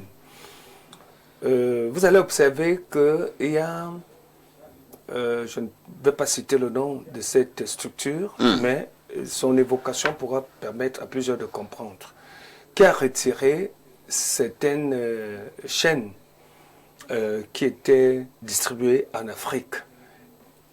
Tout simplement parce que celui qui est détenteur du bouquet a estimé que les contenus en question ne peuvent pas. On vous parle des mariages, on veut vous présenter des émissions avec des mariages gays. Les séries, des séries même. séries, tout à fait. Donc, ça existe déjà même au niveau des dessins animés. Hein. oui, Même les dessins animés. Les mangas là, quand vous voyez, on vous montre des enfants qui parlent comment des choses de la chambre en toute aise et avec la complicité des parents qui font comme si c'était des jeux. Donc, si ces structures que j'ai évoquées tout à l'heure s'attellent au travail, on va limiter la pénétration de ce qui se fait. Maintenant, les faits sont là. Nous sommes plongés dans ce cas. Que faut-il faire? Les pouvoirs publics doivent... On doit interdire? Oui. On prend un texte au Cameroun, on dit qu'on ne veut plus voir des garçons avec des boucles d'oreilles. Avec des boucles d'oreilles. Mais le problème... Est-ce que les gens, les associations des droits de l'homme ne vont pas... Il y a une conférence de presse ici où on a parlé des mini-jeux puis il y a quelques années. Oui. Mais après ça, on est où? Mais c'est des annonces pompeuses, parfait. Tu regardes cette affaire d'annonce pompeuse. Ça ne peut pas être, encore qu'il n'y en a pas eu des pouvoirs publics concernant ce dossier. Je voudrais tout simplement dire que les faits sont désormais là, établis. La responsabilité, le parent d'abord. Mais vous allez observer qu'ils sont nombreux ces parents qui n'ont même plus le temps pour les enfants. Ou alors ils sont simplement dépassés. Hein. Oui, je le dis simplement parce que moi je ne pouvais pas répondre à ma maman. Maman qui m'écoute, là, quand elle avait toutes ses forces, dès qu'elle parle, je m'exécute. Tout parce à fait. que j'avais la crainte du parent. Parce que si elle te regarde seulement, tu sais qu'après ça sera un gif. Donc tu vas partir. Or aujourd'hui, tu as A, ton enfant a Z. C'est-à-dire qu'il ne peut même pas comprendre. Il te répond au bon milieu de la cour. Et très bien. Et au grand mépris de l'assistance. C'est-à-dire que ce soit tes amis, tes collègues. Et il te dit que ton époque est révolue. Après, c'était avant. Oui, que ça c'était avant. Maintenant, nous, on fait ce qu'on peut faire. Et puis, pas. Parce que là, quand tu n'entends pas, c'est qu'on est en train de vouloir atténuer ta colère. C'est un modèle qui passe. Et on laisse faire. Maintenant, au niveau des pouvoirs publics, il y a la chefferie. Les chefs de nos quartiers devraient jouer ce rôle-là aussi, avec leurs notables, dénoncer, interpeller, sensibiliser. Et maintenant, lorsqu'on a sensibilisé, on signale à l'autorité compétente qui prendra des mesures. Vous savez, quand nous étions petits... Et ce sera pour chuter. Oui. Il y avait ce qu'on appelait des rafles dans les quartiers. On vient, on a une information sur des gens qui ont des comportements bizarres. Qui fument le chanvre. Qui fument le chanvre, qui portent justement ce que Alain Douc dénonce aujourd'hui. On vient à 2 h du matin, on rafle le secteur, on vous surprend, et puis on embarque tout cela. Et puis, ils répondront de leurs actes devant les juridictions compétentes par la suite. Je crois que si on le fait 2-3 fois dans des quartiers tant populeux que ce VIP, beaucoup de choses pourront changer. Alain Douc, pour ceux qui sont des enquêteurs, enquête sur le plan entre guillemets judiciaire, je vais parler des policiers et des gendarmes, lorsqu'il y a un crime ou bien un fait pas du tout orthodoxe qui s'est produit à un endroit X, vous allez voir les policiers arrivent, les gendarmes arrivent. Parfois nous pensons qu'ils sont des marabouts, alors que en réalité ils fonctionnent par observation. Ils voient un garçon passer, on ne l'interpelle pas. On voit un deuxième pas, on voit le 8e garçon qui vient passer, on voit là les boucles d'oreilles. On dit, s'il vous plaît, venez un peu. Attendez là, patientez. On voit un autre qui vient passer, il a un jean là, un baguette en bas du fessier. On dit, venez un peu. On voit un autre qui vient passer, il a des tatouages. C'est-à-dire qu'il est là comme un caïman. On dit, monsieur, venez un peu. Alain Douc, je vous assure, sur les 3 garçons qui ont été interpellés là, et il y a un qui est un bandit. C'est vrai. Est-ce qu'il faut dire par moment que ces signes, ces choses que les garçons mettent, parfois ça renseigne en réalité sur leur véritable identité? Non, mais parfait. Ce que tu dis là, c'est une vérité tout à fait indéniable. Police, oui. En réalité, nous communiquons même avec notre apparence corporelle, notre apparence personnelle. Il y a une communication. C'est pour cela que dans certains milieux, vous le savez, vous ne pouvez pas vous habiller n'importe comment si vous voulez que le président de la République vous reçoive au palais de l'Unité. Non, mais on a vu quand même quelqu'un de aussi en culotte, hein. Et on Bon, a ça laissé dépend passer, maintenant du donc, stand. alors, On a vu ça combien de fois? l'exception pour mettre la règle. Alors, on continue là. C'est dans le détail. L'exception pour venir placer à chaque fois C'est dans le détail qu'on réglemente une société. Donc, mais en règle générale, on se fait une représentation morale de votre personne Tout à fait. à partir de la communication que vous avez sur votre apparence personnelle. C'est pour ça qu'on dit, elle est habillée comme une traînée. Et puis il y a aussi les corps de métier, il faut aussi reconnaître ça. Hein. Il a une apparence de bandit. Oui. On connaît comment le bandit se présente la plupart du temps. Comment est le fumeur de cannabis? Quelles sont ses attitudes la plupart du temps? Comment, s'il faut les profiler, comment il s'habille habituellement? Ah, le bic. Voilà. Wow. C'est normal que dès que vous commencez avec cette logique de boucle d'oreille, etc., même si on ne vous le dit pas, mentalement, on commence à se dire que voilà où on devrait vous catégoriser.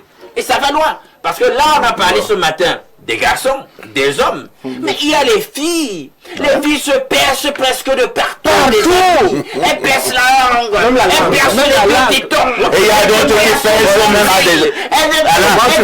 Il y a d'autres qui pèsent à des endroits les plus Comment tu fais pour savoir que c'est bien? Je suis un journal Non, Alain, de ton investigation ne va pas aller jusqu'à ce niveau quand même. À des endroits insoupçonnés. C'est un vrai investigateur. C'est très dangereux. Et là, quand vous voyez ça, Elle se dénude complètement en route. Et il faut que la morale publique parfait, nous sommes soit véritablement enchute. On a dit, même moi de même dans les éléments de langage, j'ai commencé à parler de c'est étranger à notre culture, mais c'est pas aussi vrai que ça. Parce que on va se rendre compte que dans nos cultures, il y avait déjà, même avant l'arrivée du colon, la problématique des oreilles qu'on perce, etc. Dans la Bible, c'était des perles. Dans la Bible, vous allez vous rendre compte que dans le Deutéronome, il y a un endroit où on dit si tu avais un esclave et que au bout d'un certain moment, parce qu'ils avaient des jubilés où on demandait au bout d'un certain nombre d'années, on demandait de l'affranchissement des esclaves, etc. Mais l'esclave qui était tellement content de son maître et qui voulait demeurer à ses côtés, et qui le signifiait à son maître, on le prenait, donc on le mettait là, près de la porte de la maison du maître, on collait le pavillon de l'oreille à la porte et on perforait par un poinçon. Donc, c'était quelle barbarie. Incroyable. Alors, le parallèle pour voir si on pèse les oreilles et tout ça. On va lire les nombreux messages venus à travers le monde entier, parce que votre programme est regardé à travers le monde. Bonjour à tout le panel, très belle émission. Je suis entièrement d'accord avec Alain Douk. Toutes les églises émotionnelles, périphériques et illusoires sont mensongères, car elles sont bâties de main d'homme. Ces sectes pernicieuses sont non seulement matérialistes, mais sataniques. L'église, en vrai, c'est l'harmonie, c'est-à-dire la fusion entre le corps, l'âme et l'esprit pour faire un. C'est une relation universelle, authentique et interne en soi. En bref, la vraie et unique religion qui est universelle, c'est-à-dire catholique, c'est l'amour, la sagesse et la vérité. En dehors de cette réalité interne en soi, qui est la pratique de la spiritualité au quotidien, qui consiste à se purifier, c'est l'arnaque. C'est le commissaire de police Maillot qui nous envoie ce message. Un autre message ce matin. Bonjour Monsieur Parfait Aïssé et à tout ton magnifique panel. Monsieur Parfait Aïssé, je plaide s'il vous plaît de m'inviter sur votre programme Libre Expression pour dire à notre peuple de s'unir derrière notre nation et derrière nos autorités pour que la paix, la stabilité, la prospérité reviennent pour garantir un avenir meilleur de notre nation. J'ai fait le tour des ministères où j'avais eu plusieurs interviews. L'heure n'est plus à la recherche recherche de la solution. L'heure n'est plus à la recherche, la solution est là. Je l'ai expliqué au Premier ministère, au ministère de la Défense et bien d'autres. Il faut que cela arrive auprès de la population. Je vous dis, votre chaîne qui donnera vie à notre nation par la voix dont vous portez. C'est signé Monsieur Malibi. Bon, Monsieur Malibi, vous avez donc déjà parlé. Je ne pense plus que je dois vous inviter en quoi libre expression. Sur votre message est déjà passé. D'accord.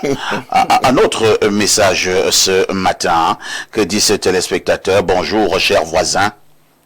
J'ai un ami d'enfance qui était la star du quartier, tatouage, nez et oreilles, percées, nattes sur la tête. Ce dernier a appris à ses dépens que chaque acte a des conséquences. Alors que nous avions eu le recrutement et allions en formation, il a été recalé pour son apparence physique. Perfecto Loga, à notre grande surprise, a encore élevé le niveau. Aujourd'hui, il place les faux cils et faux ongles aux femmes. C'est Saïd DiCaprio depuis Garoua.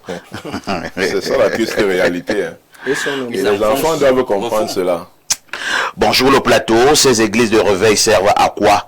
Est-ce que ces églises payent les impôts pour les comparer au débit de boissons? Voilà. Tous ces bandits de pasteurs devraient être arrêtés. C'est Mouna Loco des Boalois qui envoie cette contribution.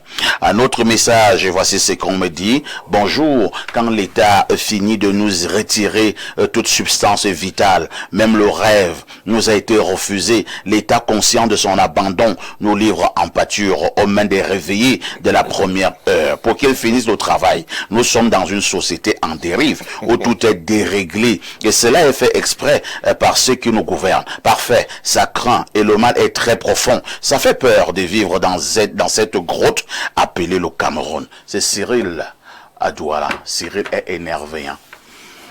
Cyril, je te suggère tout humblement de garder espoir. Et parce que tu devrais garder espoir, je te dis au nom de Dieu, nous prenons une transition.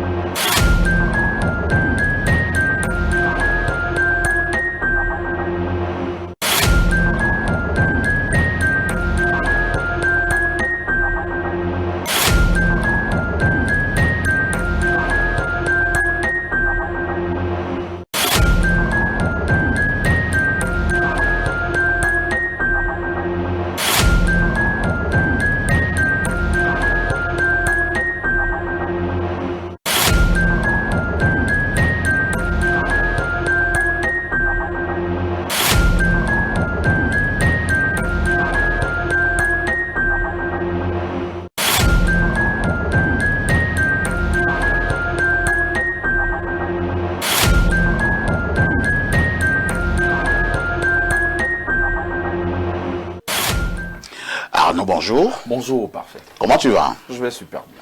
Avec Arnaud, ce sera toujours pour avoir des informations ayant trait à Canal Plus International. Alors Arnaud, aujourd'hui, encore nous donnons la voix avec Canal Plus. Tout à fait, parfait.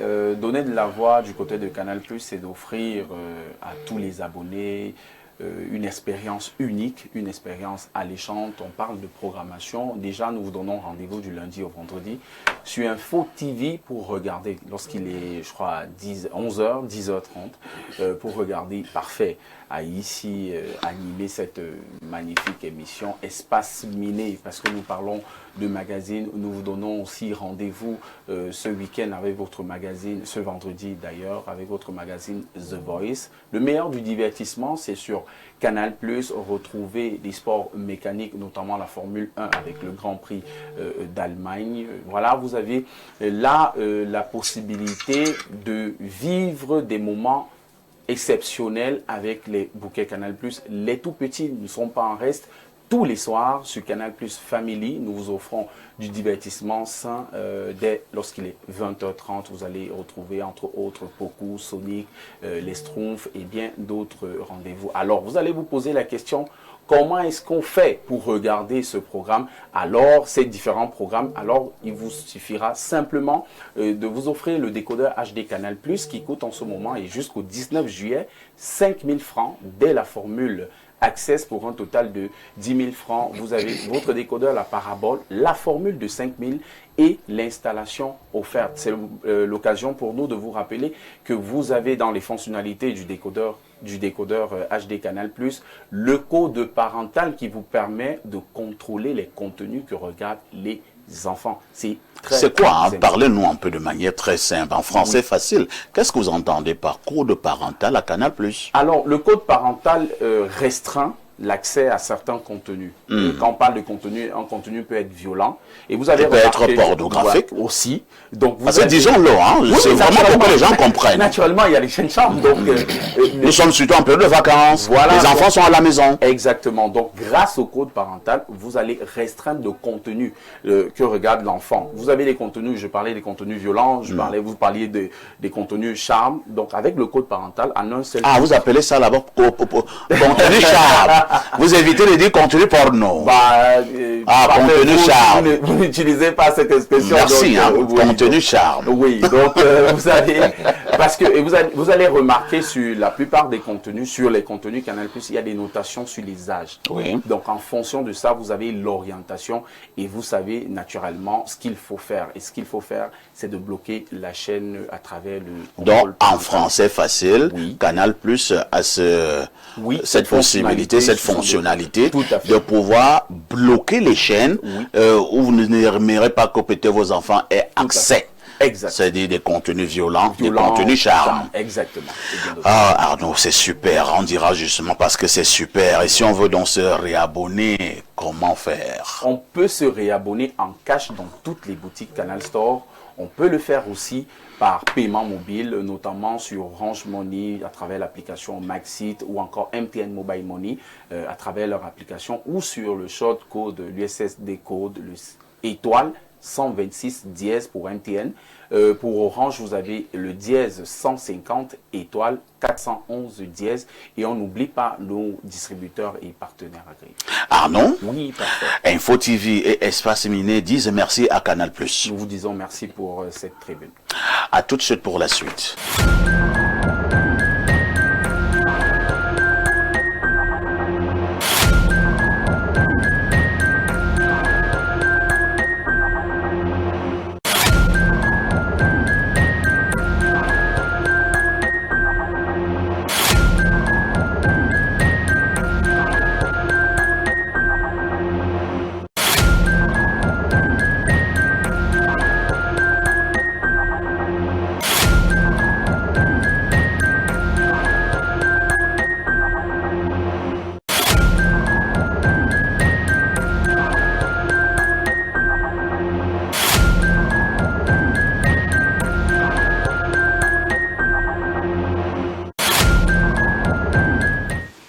Si vous nous rejoignez à l'instant, vous avez sans doute fait le meilleur choix. C'est celui de regarder Info TV au canal 6, mais également au canal 508 sur Canal+ International. Et en ouverture, nous vous disions qu'on devait marquer un arrêt important pour parler donc justement de l'entrepreneuriat. La question est celle de savoir comment développer l'esprit d'économie.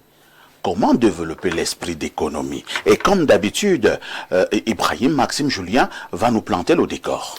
Merci, parfait. Merci pour la parole donnée. Comment développer l'esprit d'économie? Vous savez, j'apprécie une particularité dans ce thème, c'est qu'il ne s'adresse pas qu'aux chefs d'entreprise, il s'adresse aux individus, tout à fait. Il s'adresse aux organisations publiques, etc. Et elle vise à développer une mentalité qui va nous amener progressivement vers une liberté financière durable. En fait, l'esprit de l'économie, l'a développé, c'est travailler à faire en sorte qu'on puisse accomplir beaucoup avec très peu. C'est travailler comment est-ce qu'on fait pour ne pas subir l'avenir, mais plutôt vivre dans l'avenir. Et pour ça, vous allez comprendre aujourd'hui, quand je vais finir avec un outil que j'ai conçu, que j'ai appelé la boussole économie. Moi, je refuse de la définir comme on les définit généralement, pour permettre à nos téléspectateurs d'aller un peu plus loin. Je vais donc demander à la réalisation de nous aider en projetant à cet écran ce que j'ai appelé la boussole économie. c'est quoi en réalité économiser? À chaque fois on vous dit non, il faut d'abord économiser un tout petit peu, mais que signifie réellement économie? Alors lorsqu'on veut développer justement sa capacité financière, quitter d'un niveau vers une liberté financière avec un impact conséquent, l'une des choses qu'on doit intégrer, c'est la bonne compréhension de ce que veut dire économie. Et le premier « là de économie signifie simplement évaluer ses dépenses. Vous ne pouvez pas économiser si vous n'êtes pas capable d'évaluer les dépenses que vous faites. L'objectif est clair, c'est de connaître où va chaque franc qui sort de votre poche. Est-ce que, cher monsieur, vous qui nous écoutez à la maison, cher chef d'entreprise, vous qui dirigez cette entreprise, vous êtes à mesure de savoir exactement où va chaque franc que vous dépensez? Le C, qui est la deuxième lettre de économie, signifie contrôler ses habitudes. Parce que l'objectif, c'est de maîtriser ses envies et ses choix. Est-ce que vous maîtrisez même vos choix? Est-ce que vous maîtrisez vos envies? Est-ce que les habitudes que vous avez sur le plan financier sont de bonnes habitudes? Est-ce qu'elles permettent de garantir une certaine stabilité financière demain? Ou alors elles vous permettent de dire que demain, l'avenir ou le Cameroun est mauvais? La troisième lettre de l'économie, c'est la lettre O, qui est mise ici pour optimiser ses ressources. L'objectif ici, parfait ici, c'est de faire plus avec moins. Comment est-ce que vous faites plus avec moi? Est-ce que c'est même une chose que vous cherchez à atteindre? Parce que dès l'instant où vous ne cherchez même pas à accomplir plus, à gagner avec 1 franc, 2 francs, vous n'êtes pas dans une dimension de l'esprit de l'économie. La lettre qui suit, c'est la lettre O. On parle ici, à optimiser à la lettre N, négocier intelligemment. L'objectif étant d'obtenir le meilleur rapport qualité-prix. Il y a certains qui sont des spécialistes dans la négociation. Mais est-ce que vous savez que négocier pour obtenir plus avec moi, c'était déjà entrer dans l'esprit de l'économie? Et le prochain O qui va suivre, c'est organiser son budget. Quand on veut organiser son budget, l'objectif étant de donner une maison à chaque franc. Une destination à chaque franc. Je suis sûr que très peu de personnes peuvent relever le défi. Si je vous lançais le défi aujourd'hui, de me dire où est passé le moindre centime de 1 mois de salaire que vous avez reçu le mois dernier, je suis sûr que très peu peuvent avoir la prétention d'essayer de me montrer où est passé le moindre franc de leur argent. Ils ne sont donc pas très économes. Ensuite, on passe à la lettre M, qui signifie mesurer ses progrès. Qu'est-ce qu'on veut faire ici quand on fait l'économie? L'objectif ici de mesurer ses progrès, c'est de suivre ses résultats pour progresser. Vous devez les suivre. Est-ce que parfait depuis janvier, vous êtes devenu un peu plus riche en février? Est-ce que vous êtes devenu un peu plus riche en mars? Est-ce que vous avez davantage d'entrées? Est-ce que vous parvenez à optimiser? Et je poursuis avec la lettre I, qui est investir ces économies, ce que vous avez épargné là, et l'objectif étant de transformer les petites économies en richesse. Parce que prendre cet investissement ou cette épargne de 1000 francs, de 10 000 que vous avez pris aujourd'hui, la mettre dans une action ou dans une entreprise, dans 10 ans, peut valoir 100 000, 1 million. Et donc, elle peut vous permettre d'avoir économisé 1 million pour des choses que vous allez gérer par la suite. Et je continue avec le S, sécuriser son avenir. Ici, l'objectif est de se protéger contre les imprévus. Tous ceux qui nous écoutent aujourd'hui, vraiment j'avais l'argent de ça, mais il y a un imprévu qui est arrivé. Est-ce que vous travaillez à sécuriser votre vie contre les imprévus? On est toujours dans la compréhension de ce qu'incarne l'esprit de l'économie, ce qui entre dans ce qu'on appelle l'économie. Le E qui suit là, c'est éduquer son entourage. L'éduquer sur quoi? Partager avec elle la culture financière. Quand vous avez une épouse, vous avez des enfants qui n'ont aucune éducation financière, qui ne connaissent pas épargner, qui savent consommer, comment est-ce que vous pensez que vous allez pouvoir économiser dans cette maison? Ce n'est tout simplement pas possible. Et je finis avec le dernier R, la dernière lettre qui est réinvestir dans la croissance. Vous devez créer un cycle vertueux de la richesse. Parce que quelque part, parfait ici, économiser signifie avoir un style de vie. Économiser, c'est un style de vie qui vous permet de convertir 1 franc en 2 francs. Économiser, c'est le chemin par lequel nous tous, sans exception, devons passer pour avoir une liberté financière et un impact considérable. Je vous remercie. Merci Ibrahim Maxime Julien pour ces décors que vous plantez souvent si merveilleusement bien. Je passe d'abord la parole à Samy de Samy. Alors Samy bonjour, que ce matin nous voulons savoir comment développer l'esprit d'économie. Comment être à un moment donné économe? Comment à un moment donné on peut réussir à canaliser ses dépenses, à maîtriser ses dépenses, à mieux gérer? Est-ce que c'est d'abord un problème facile au Cameroun? Est-ce que nous l'avons entériné? Ce que Ibrahim a appelé tout à l'heure la culture financière. Très bonne thématique et je salue le déroulé, l'exposé très brillant d'Ibrahim. Mais revenir maintenant au cas pratique, parce que c'est bien beau les cours d'amphithéâtre, de l'économie, mais revenir au cas pratique. Vous pensez qu'Ibrahim parle de l'histoire de la planète Mars? Il parle des choses qui se vivent. C'est un académicien. Il fait de l'académie, il fait de la science. Pas forcément. Maintenant, il faut aller dans le pratique. Allez-y. Et le cas pratique, c'est quoi, parfois, ici? L'économie nous enseigne que la ressource, ou le revenu, c'est la consommation, c'est l'épargne, c'est l'investissement. Voilà les trois éléments d'un revenu pour un individu, pour un homme, pour un ménage, pour une société. Donc, quand on va sur ces trois paramètres, quel est d'abord le revenu que vous avez? Première question.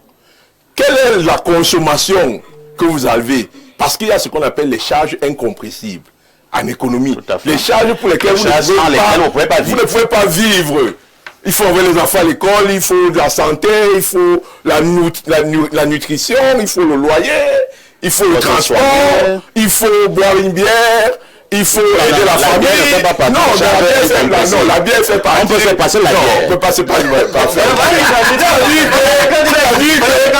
Ibrahim veut nous faire comprendre qu'il faut arrêter de boire parce qu'il faut économiser. Non, il y a les éléments fondamentaux de la vie que si vous ne faites pas, vous n'allez pas vivre. Sinon, vous allez... La bière en fait partie? Ah bon? Mais la bière fait partie. Mais tout comme la nourriture. Dites donc que vous ne mangez pas. Vous allez faire le ramadan ou le jeûne. Mais la bière est une nourriture, monsieur. Je vais vous dire qu'il y a des gens qui préfèrent même boire que de manger. Bon, je vais leur dire que...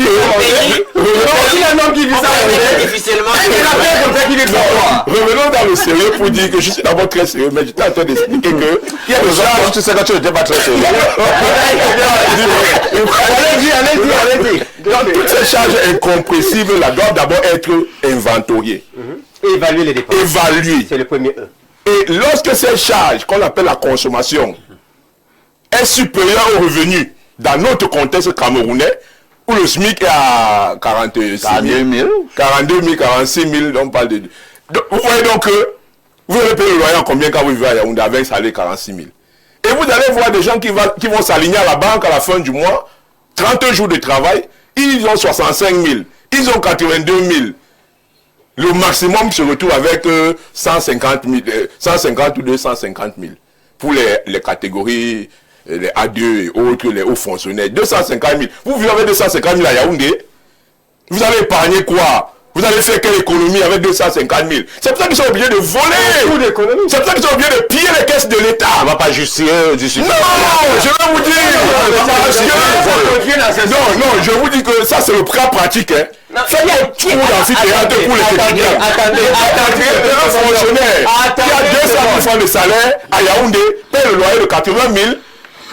Donc il va voler les caisses, il va racketter les usagers. C'est pour ça que le revenu doit être important dans un pays. Pardon? Est-ce que vous dites à la jeunesse qu'elle doit voler? Mais je ne dis pas que d'abord il fait une analyse. Et vous et la solution que je propose, c'est qu'on ne peut pas vivre avec des revenus aussi bas. Et demander aux gens d'économiser. Puisqu'ils n'ont pas changé les revenus là, ils volent. Le système de suivi amène des êtres humains à développer des mécanismes d'adaptation. Ils vont racketter les usagers, ils vont détourner les cartons et les carburants, ils vont inventer des missions, et c'est ça qui fait la ponction dans les caisses de l'État. Je suis en train de revenir pour dire que on ne peut pas parler d'économie lorsqu'on n'a déjà pas rempli les besoins de consommation. C'est compris. Hein? Donc, au Cameroun, on a un niveau de revenu assez bas qu'il est même impossible pour le Camerounais lambda d'envisager économiser. Mais il y a des exploits. On a compris. Il y a des exploits. C'est ça que je suis venu faire ici. Et voilà, monsieur Ibrahim Ngaba. Ibrahim nous dit ce qu'il faut faire. Ibrahim est dans la pratique. Oui, mais à l'homme bruit. Oui, je salue d'ailleurs l'exposé d'Ibrahim. Lorsqu'on écoute Ibrahim, on a besoin de dire, on peut le dire d'ailleurs, qu'on peut économiser, même si on gagne le SMIC. Ibrahim n'a pas dit ça. Hein? Non, quand je le dis, c'est la perception de son exposé. Mais il faut d'abord dire que développer pour partie de la thématique, développer l'esprit d'économie, moi je pense, c'est d'adopter des attitudes qui nous permettent, par exemple, parlant d'argent, de mieux utiliser son argent, son temps, ses ressources. C'est pas forcément de faire, d'utiliser moins d'argent dans ce qu'on reçoit. C'est-à-dire, parfait, ici, vous avez 1 million à InfoTV de salaire. Vous vous dites... c'est un exemple. Mais c'est un exemple. Oui. Et au Cameroun, Pourquoi on voulait parler des salaires des gens? Et au Cameroun, ce n'est pas évident. Hein? On parle du Il salaire. faut parler de votre salaire, disons que bon, moi j'ai En tant que DP, voilà, je lui voulait parler de son salaire en fait. Comme ça, un aîné voulait pouvoir après l'émission et commence à réfléchir. Et donc, parfait, ici, vous avez cette ressource-là, et puis vous vous dites, vous opérez un choix. Parce que entre la ressource dont vous disposez et l'état de vos besoins, il faut la priorité. On appelle souvent la hiérarchie des dépenses, la hiérarchie des choses à faire. C'est-à-dire, vous avez 1 million, vous n'allez pas aller... les priorités. Acheter une maison de 10 millions. Ou un costume, Louis Vuitton. Vos ressources sont d'1 million. Vous avez 1 million, vous n'avez pas pensé à louer une maison de 500 000 parce que c'est vous le grand parfait ici. Donc, ce sont des choses que nous devons cultiver. L'émission est pédagogique. Tout à fait. C'est-à-dire qu'on sort quand même aussi des réalités que nous connaissons tous, liées à ce dont nous disposons ou dont nous ne disposons pas. Nous devons donc nous dire, selon Ibrahim, quand j'ai écouté Ibrahim, ça veut dire que dorénavant, c'est la même chose avec celui qui nous écoute à la maison. Si j'ai des moyens X, je dois prioriser A, B, C, au détriment de la boisson, par exemple, à laquelle faisait allusion M. Mbonjo. La bouteille de bière, c'est 1000 francs, dans les snacks, 1500. Mettre ces 1000 francs de côté, en 10 jours, ça vous fait 15 000 francs. Claire. Et ça vous permet de réaliser quelque chose. Tout à fait. Ça vous permet d'avoir une ressource. Au cas où l'enfant subitement tombe malade, vous pouvez l'amener déjà à l'hôpital avec l'économie. Ce n'est pas avec l'argent de la bière. Hein. Non, oui. Ce n'est pas avec l'argent de la bière. Non, L'argent de la bière est à part. Puisque la bière n'est pas une priorité des priorités. Quand j'écoute l'exposé de... C'est pas une charge c'est pas incompressible. Une charge incompressible. D'ailleurs, c'est vous qui évoquiez tantôt les questions de charges incompressibles. Le loyer, il y en a qui ne louent pas.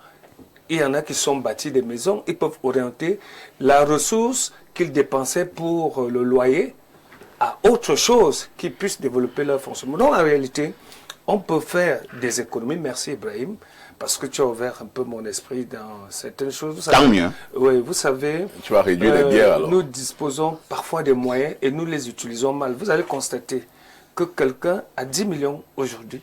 Demain, vous lui demandez 100 000. Il vous dit, aïe, je ne dispose plus de rien parce que il a opéré des dépenses qui n'avaient rien à voir. Des dépenses fantaisistes. Oui, qui n'avaient rien à voir avec le cannibale. Est-ce qu'on n'avait pas l'impression qu'Ibrahim est en train même de vous enseigner comment gérer votre petit capital? Tout à fait. Il y en a qui fonctionnent comme la rivière. Oui, et c'est que ça circule seulement comme oui, ça. au jour le jour. Et c'est pour cela que l'expression vivre au jour le jour arrive. La vie du poulet. Oui, la vie du poulet, tu as 100 000 aujourd'hui, tu finis avec les 100 000 demain. Et après, on n'est nulle part. On n'est nulle part. Et je vous assure... Et après, on va dire qu'Ibrahim parle l'histoire de l'amphi. Non. Et d'ailleurs, Ibrahim a commencé son propos en disant que ça concerne tout le monde. Tout à fait. Parce que la Bayam, qui vend le couscous d'Ombessa, lorsqu'elle va à Ombessa, elle sait que sur 100 000 francs dont je dispose, le sac de couscous va me coûter 25 000, le transport 10 000, la place au marché 3 000. Donc, elle a le temps d'agencer la dépense prioritaire. Et il y a une lisibilité. Une lisibilité Donc la dépense n'est pas évasive en réalité. Pour chuter. Ah, vous aviez me l'acheter, Oui. tant mieux. Alain, donc, comment développer l'esprit d'économie? Bien.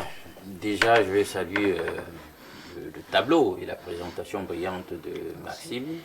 Sauf que j'ai peut-être une réserve parce que je pense qu'il y a eu une redite, en bon sens. C'est-à-dire que sur le I, investir ses économies, puis réinvestir pour la croissance, on est toujours dans l'investissement. Donc du coup, bon, on aurait pu s'arrêter à économiser, au lieu d'aller à économiser. Voilà. Tu comprends? Toi, tu as compris où je vais aller. Bien. Maintenant, Samuel a vraiment essayé de procéder à une domestication de la théorie économique et d'essayer de dire, bon, au travers de ça, vraiment, ça pourrait mettre un tout petit peu, présenter les nuances et les limites par rapport à la présentation. Mais Ibrahim présente les principes généraux. Tu fais bien de rappeler, il faut l'épargne, il faut l'investissement, il faut la consommation. Il faut la consommation. La théorie économique, elle présente la chose ainsi. Sauf que, on nous interpelle sur les comportements flambeurs. Voilà. Tant au niveau de nos personnes en tant qu'agents économiques, tant au niveau des ménages, comme on dit en économie, comme au niveau même de la macroéconomie. De l'État. L'État, vous pensez que vous seriez content d'un État flambeur, il dépense, vous ne savez même pas trop pourquoi il dépense, il n'explique pas ce qu'il fait et on ne voit pas la plus-value de ses dépenses. Vous ne serez pas content du tout. Récemment, le Cameroun a dépensé 2000 millions pour donner, comment on appelle ça, aux entreprises. Et au bout d'un an, on a produit 50 milliards. 52 milliards. Ils dépensent sur des projets et après, on ne voit il y a pas même comment... pas fait quelque chose que j'ai oublié. Il faut prioriser Vous les oubliez besoins que les envies. Oui, il faut prioriser les besoins que les envies. Qu'est-ce qui est besoin? J'ai besoin de quoi? J'ai besoin de me vêtir ou bien j'ai envie de me vêtir? J'ai besoin d'une maison ou bien j'ai envie... donc les besoins des envies, il faut savoir les dissocier. Et, ça, Et maintenant, donc, vous allez entendre parler. Parfait. Il a bien été une envie alors. Ouais, la Ibrahim fait sa belle présentation comme ça. Sachez que les gouvernants aussi utilisent la même philosophie au travers de cette parcimonie dans la dépense et ils vous parlent donc dans les concepts économiques de rigueur budgétaire. Ils utilisent d'autres termes. Le train de vie de l'État. Voilà, c'est de ça qu'il est question. C'est de ça qu'il est Mais on question. voit comment c'est Donc, flambant. vous voyez des gens, ils commencent à injecter l'argent. Est-ce que c'est effectivement la quantité d'argent qu'il faut pour le projet? Voilà, il n'y a pas de contrôle, personne ne peut répondre de ça. Après le projet même, est-ce qu'il était maturé? Mais l'argent est déjà sorti, on n'en sait rien. Le projet même ne se fait pas. Après vous dépensez 3-4 fois le budget qui était prévu sur le même projet. Et puis, vous êtes fonctionnaire, vous avez besoin d'un véhicule 4x4. C'est pas économe. C'est pas un comportement de bon gestionnaire. Donc c'est de ça qu'il s'agit. Et c'est ce que Maxime est en train de Maxime, c'était quelque chose voilà, d'important. et la chose sur laquelle il veut interpeller chacun de nous. Et ça, c'est... Mais sauf que Maxime interpelle le consommateur et non l'État qui doit lui aussi... tout le monde. Voilà, il faut donc c'est toi beaucoup qui as ramené ça. Il faut donc beaucoup plus t'adresser à l'État qui contrôle l'économie nationale.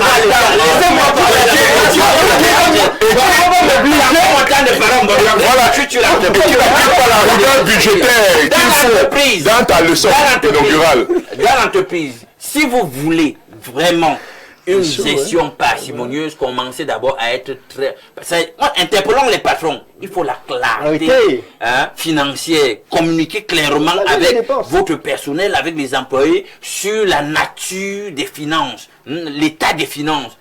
Comment on dépense et qu'est-ce qu'on a dépensé? C'est là, parce que s'il n'y a pas de communication sur la dépense elle-même, la situation financière, vous voulez que les gars soient interpellés sur quoi? Comment ils seraient interpellés sur le fait qu'ils dépensent le max de dépenses? C'est là. S'il vous plaît, une personne. Il faut savoir conserver également ce dont on dispose. Vous avez un véhicule, n'est-ce pas? Vous avez un téléviseur à la maison. Il ne faudrait pas laisser ce téléviseur à la merci des enfants qui vont le casser parce que vous achetez un téléviseur aujourd'hui, les enfants le cassent demain C'est une perte. Vous n'avez pas optimisé cette Vous n'avez ressource. pas optimisé. D'accord. Nous allons lire les nombreux messages comme d'habitude. Hein. Bonjour El Perfecto, le moulinex de la modération. Hein? Oui. J'admire vraiment l'intelligence des Haïtis. Moi-même, j'en suis un. Ah, d'accord. J'apprécie toujours les interventions d'Ibrahim, puisque je suis un entrepreneur dans l'âme. S'il vous plaît, je veux le numéro de Monsieur Ibrahim. Bon suite d'émission, un fidèle téléspectateur de l'émission. Appelez-moi après l'émission. Hein. Un autre message. Bonjour Monsieur Parfait ici. Le thème portant sur l'économie est très important. La règle d'or de l'économie est celle de dépenser moins qu'on ne gagne. Je ne suis pas d'accord qu'on attribue la mauvaise gestion financière à l'État. Quel que soit votre salaire, vous ne pouvez économiser si vous vivez au-dessus de vos moyens, même si vous gagnez 440 000, et il y a ceux qui gagnent moins que vous, mais qui épargnent même 1000 francs. J'avoue que mon père, il m'a monté son premier bulletin de paye. Hein. Il gagnait 250 Mais c'était à l'époque, parfois ici. Ah, Aujourd'hui, en 1956. Aujourd'hui, le coût de la vie, parfois ici. Ce Faut que pas... tu dis n'est pas dénué de sens. Mais je vais vous dire une chose. Pas dénué Le de coût de la vie. Lorsqu'il partait en retraite, oh là là. La bière coûtait Moi, 125 je francs. croyais que mon père avait beaucoup d'argent. Hein. Mais il avait moins de 150 000. Voilà. Moins de 100, et nous étions peut-être 8 à la maison en 1950. Mais en 1992, c'était plus beaucoup. En 1992, La dévaluation, c'est vrai, le coût de la vie commençait à monter. Non, là, c'était Mais il faut dire que... mais il arrivait à élever les enfants, à les envoyer à l'école, avec le concours de sa femme. Ça, c'est vrai. Donc, vous avez parlé tout à l'heure de la bière, Samy, en disant que c'était On buvait avant aussi, incompressible. On buvait avant, Donc, on peut s'en passer de la bière. Alors, on prend un autre message ce matin. Quelqu'un me dit ici, cher voisin, tu vas économiser comment quand après une journée de travail laborieuse, tu t'arrêtes dans un snack pour boire une bière. Le DJ est en train de jouer les musiques du genre de tape ta pas sur ma part. Et autour...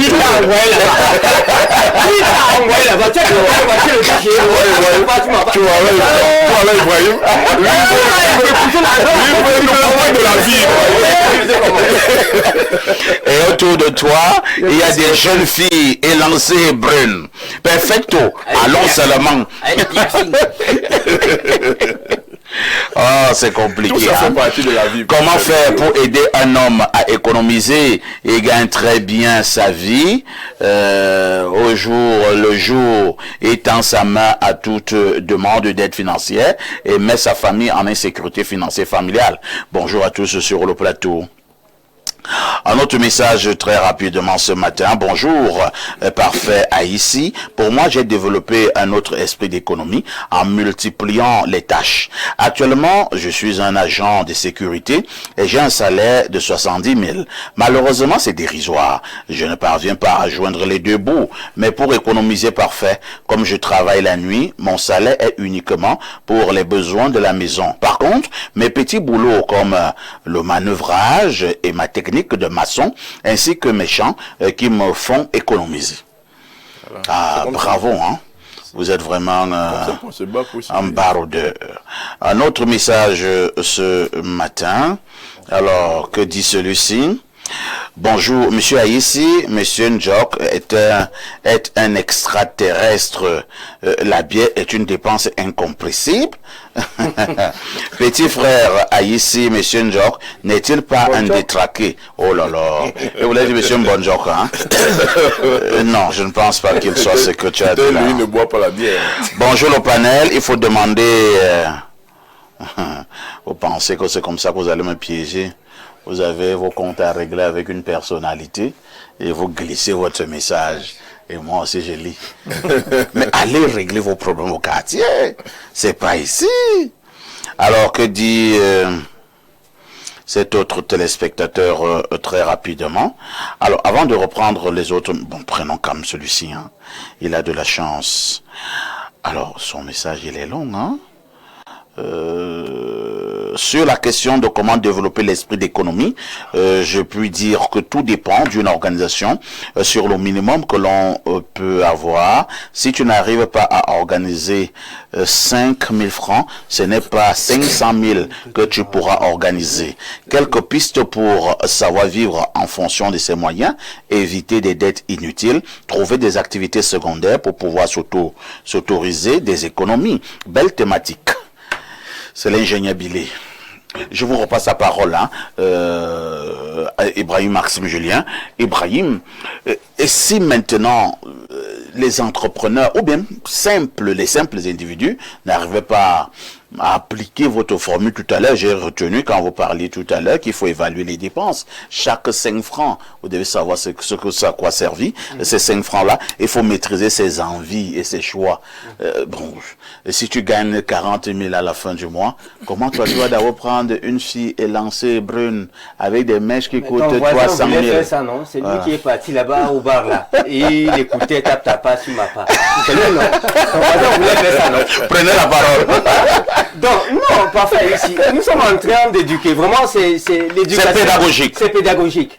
Pour dire aux gens, ils font mal. Il faut qu'ils apprennent à faire bien. S'il manquait des outils, qu'on le leur mette à disposition.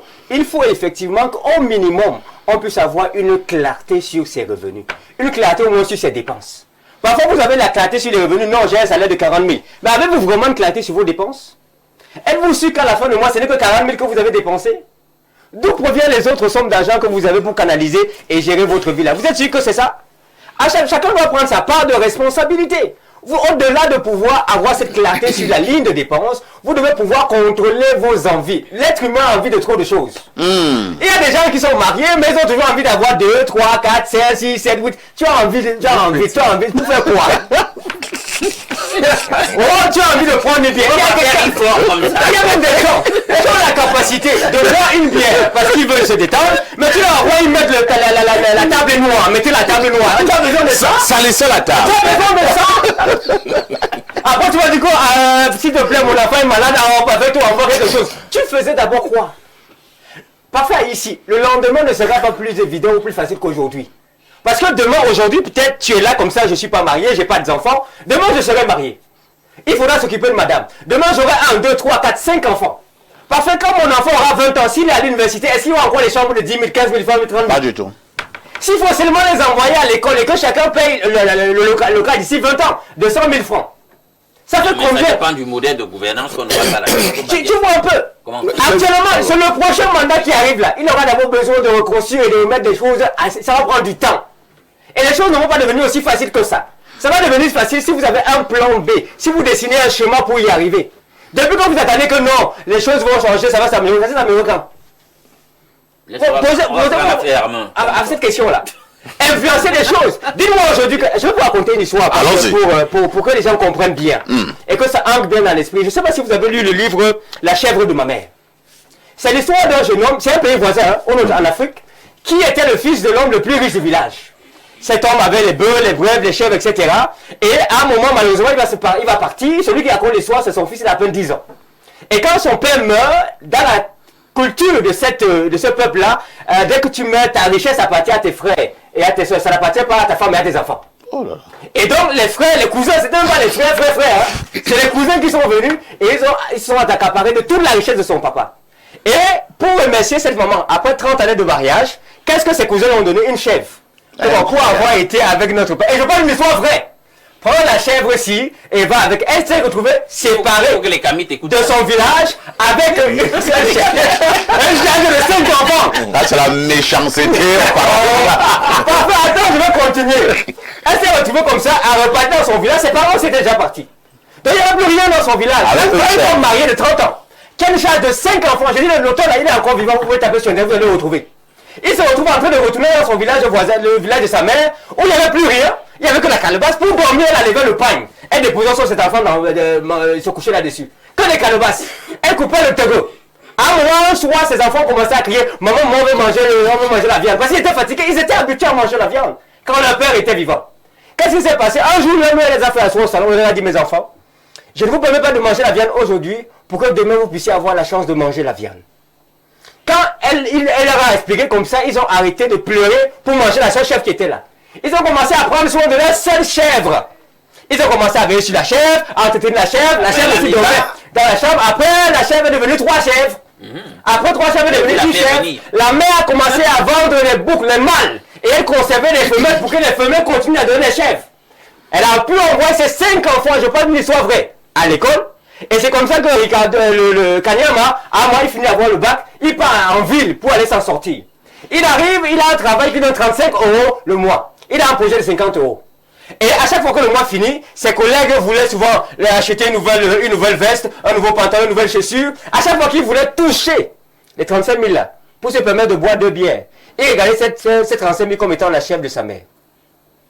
Et il se disait, si je touche à cette chèvre maintenant, je n'aurai pas l'occasion demain de bien m'en sortir. Et il se retenait. Il acceptait de porter le même pantalon. Il acceptait de porter la même chaussure. Et par la suite, il a fait d'autres petits boulots dehors parce que 35 000 ça ne suffisait pas. Il a lancé quelque chose, puis il a employé 200 000 €. Aujourd'hui, c'est un multimillionnaire qui vit. C'est ce que je vous demande de faire. Et arrêtez de dire que, non. Moi, quand j'ai lu cette histoire, j'étais encore étudiant parfait. Ça fait plus de 8-9 ans. Et je me suis resté comme ça, parfait. J'avais un mandat de 25 000 à cette époque-là. Je me suis rendu compte que j'ai 3 ordinateurs, j'ai 2 téléphones, j'ai une chambre, je n'ai pas d'enfants. Mais on me parle d'une maman qui avait 5 enfants et tout ce qu'elle avait dans sa vie, c'était une chef. Et elle a pu éduquer ses enfants, les autres deviennent millionnaires. Parfait, le jour là, tu sais ce que j'ai fait? Non. Je suis sorti au marché de Kaili. J'avais 25 000, j'ai dit les chefs, ça coûte combien? On m'a déjà acheté les chefs de 23 000. Donnez-moi les chefs là, je suis rentré avec. Et j'ai dit que je veux m'assagir. Et ce que j'entends de la population, ce qu'on attend de la population, c'est qu'elle s'assagisse et qu'elle apprenne à développer l'esprit d'économie. Que ça même bonjour réagisse. Tu peux pas avoir une chèvre à 23 000 pour toi. Que ça même bonjour réagisse. Vous voyez comment c'est mon jour d'anniversaire.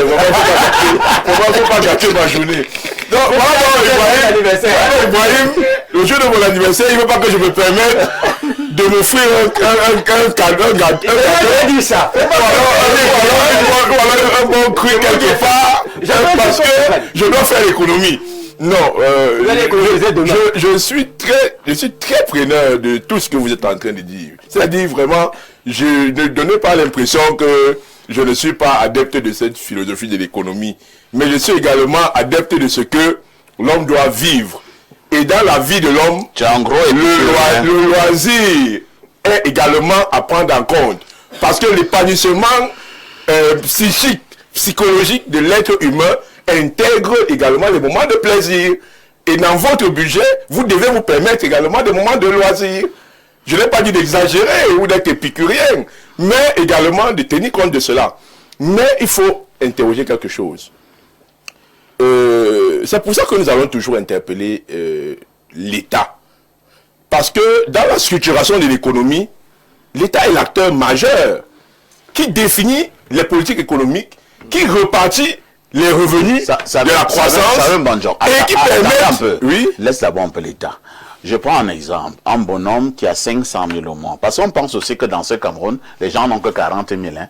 Moi, je connais dans ce Cameroun qui ont 1 500 000 au mois, mais qui n'arrivent pas à s'en sortir. Parce qu'ils sont, comme Ibrahim, ce qu'Ibrahim est en train de décrier, c'est la fête matin, midi, soir, des dépenses fantaisistes, ainsi de suite. Est-ce que vous ne voulez pas entériner le fait que si vous avez une certaine somme, il faut avoir la culture de la dépense, savoir dépenser, ainsi de suite, ainsi de suite. Oui, effectivement. Pourquoi vous voulez seulement prendre les gens qui ont 40 000, les gens qui ont 30 000? Il faut savoir dépenser, il faut encadrer les... Moi, j'ai un oncle qui avait 3 millions le mois. Il est mort, il n'a pas construit au village, il n'a pas construit en ville. Il n'a rien fait de sa vie. Lorsqu'on l'a enterré, on a pris des pailles et tout ça. Il avait 3 millions le mois. Nous sommes d'accord. Mais je vais vous dire que dans ce genre de cas, quand on parle d'un revenu, il y a des gens qui ont des revenus qui ne sont pas lisibles, qui ne sont pas réels, qui sont des revenus fictifs, qui sont des revenus qui sortent... Il y a des gens qui ont de l'argent sale. Je ne veux pas rentrer dans les détails. Quand je vous dis qu'il y a des gens, quand vous voyez, l'être humain a un instinct de suivi en lui. Vous n'allez pas travailler, avoir un salaire à la sueur de votre front, et vous décidez de le dilapider comme ça. Bien. Quand vous voyez quelqu'un qui a eu de l'argent, et qui n'a rien foutu avec ça, c'était le mauvais argent. Non, Parce mais parfois ici, nous sommes des consommateurs. Pas toujours, il y a des Monsieur Haïssi, des mauvaises économies. Monsieur Haïssi, c'est pour ça qu'il y a le mariage. C'est pour ça que le mariage existe. Tu dois avoir une femme, et si tu es économe, ou bien si ta femme est dépensière, vous allez à deux, vous allez pouvoir quelqu'un de vous encadrer. Gilles Brice Ngaba, à la sortie de ce programme hautement pédagogique, qu'est-ce que vous retenez? Bien, je dis déjà merci à Ibrahim. Vous savez, je ne suis pas très différent de Sabi dans le comportement quotidien. Un jouisseur. Il y a un ancien patron qui m'avait dit parfait, tu es un jouisseur. Nous travaillons beaucoup. Et j'ai décidé de ne plus l'être. Nous offrons, je suis de ceux qui s'offrent justement au moins 2 ou 3 bières par jour à la fin du boulot parce que ça... Tu vois ce que ça fait en un mois, en 6 mois, en un an? Oui, et je ne le fais pas seul. C'est-à-dire quand tu vas calculer un peu le nombre de bières que tu as consommé en 5 ans, tu te rends compte, voilà une villa qui en l'a enfumé. Tout à fait, mais ça fait partie de la vie. Parfois ici, les circonstances dans lesquelles nous évoluons, et je rejoins un peu Samuel à ce niveau. Il faut se faire plaisir. Il faut à un moment donné déstresser. Mettre de l'argent de côté aussi pour se faire plaisir. Je crois que ça rentre dans... Il y a les AVCDO et tout. Donc en fait, mais on dit merci à Ibrahim. Oui. Ces notions-là, nous allons essayer. Mais nous ne pouvons pas nous départir du jour au lendemain du fonctionnement qui a été nôtre pendant plus de 40 ans. Ibrahim veut qu'on soit des moines. Merci. Nous sommes arrivés au terme de ce programme. Nous allons insister, et ce n'est même pas ce qu'Ibrahim a dit. Nous ne voulons pas demander que vous puissiez vivre comme des robots, mais Ibrahim demande simplement d'être un peu plus économe. Soyons un peu plus économes, ayons la culture financière, la lisibilité dans nos dépenses. La rediffusion de ce programme, c'est tous les soirs à partir de 22h30. Avec tout ceci, que faites-vous encore ailleurs?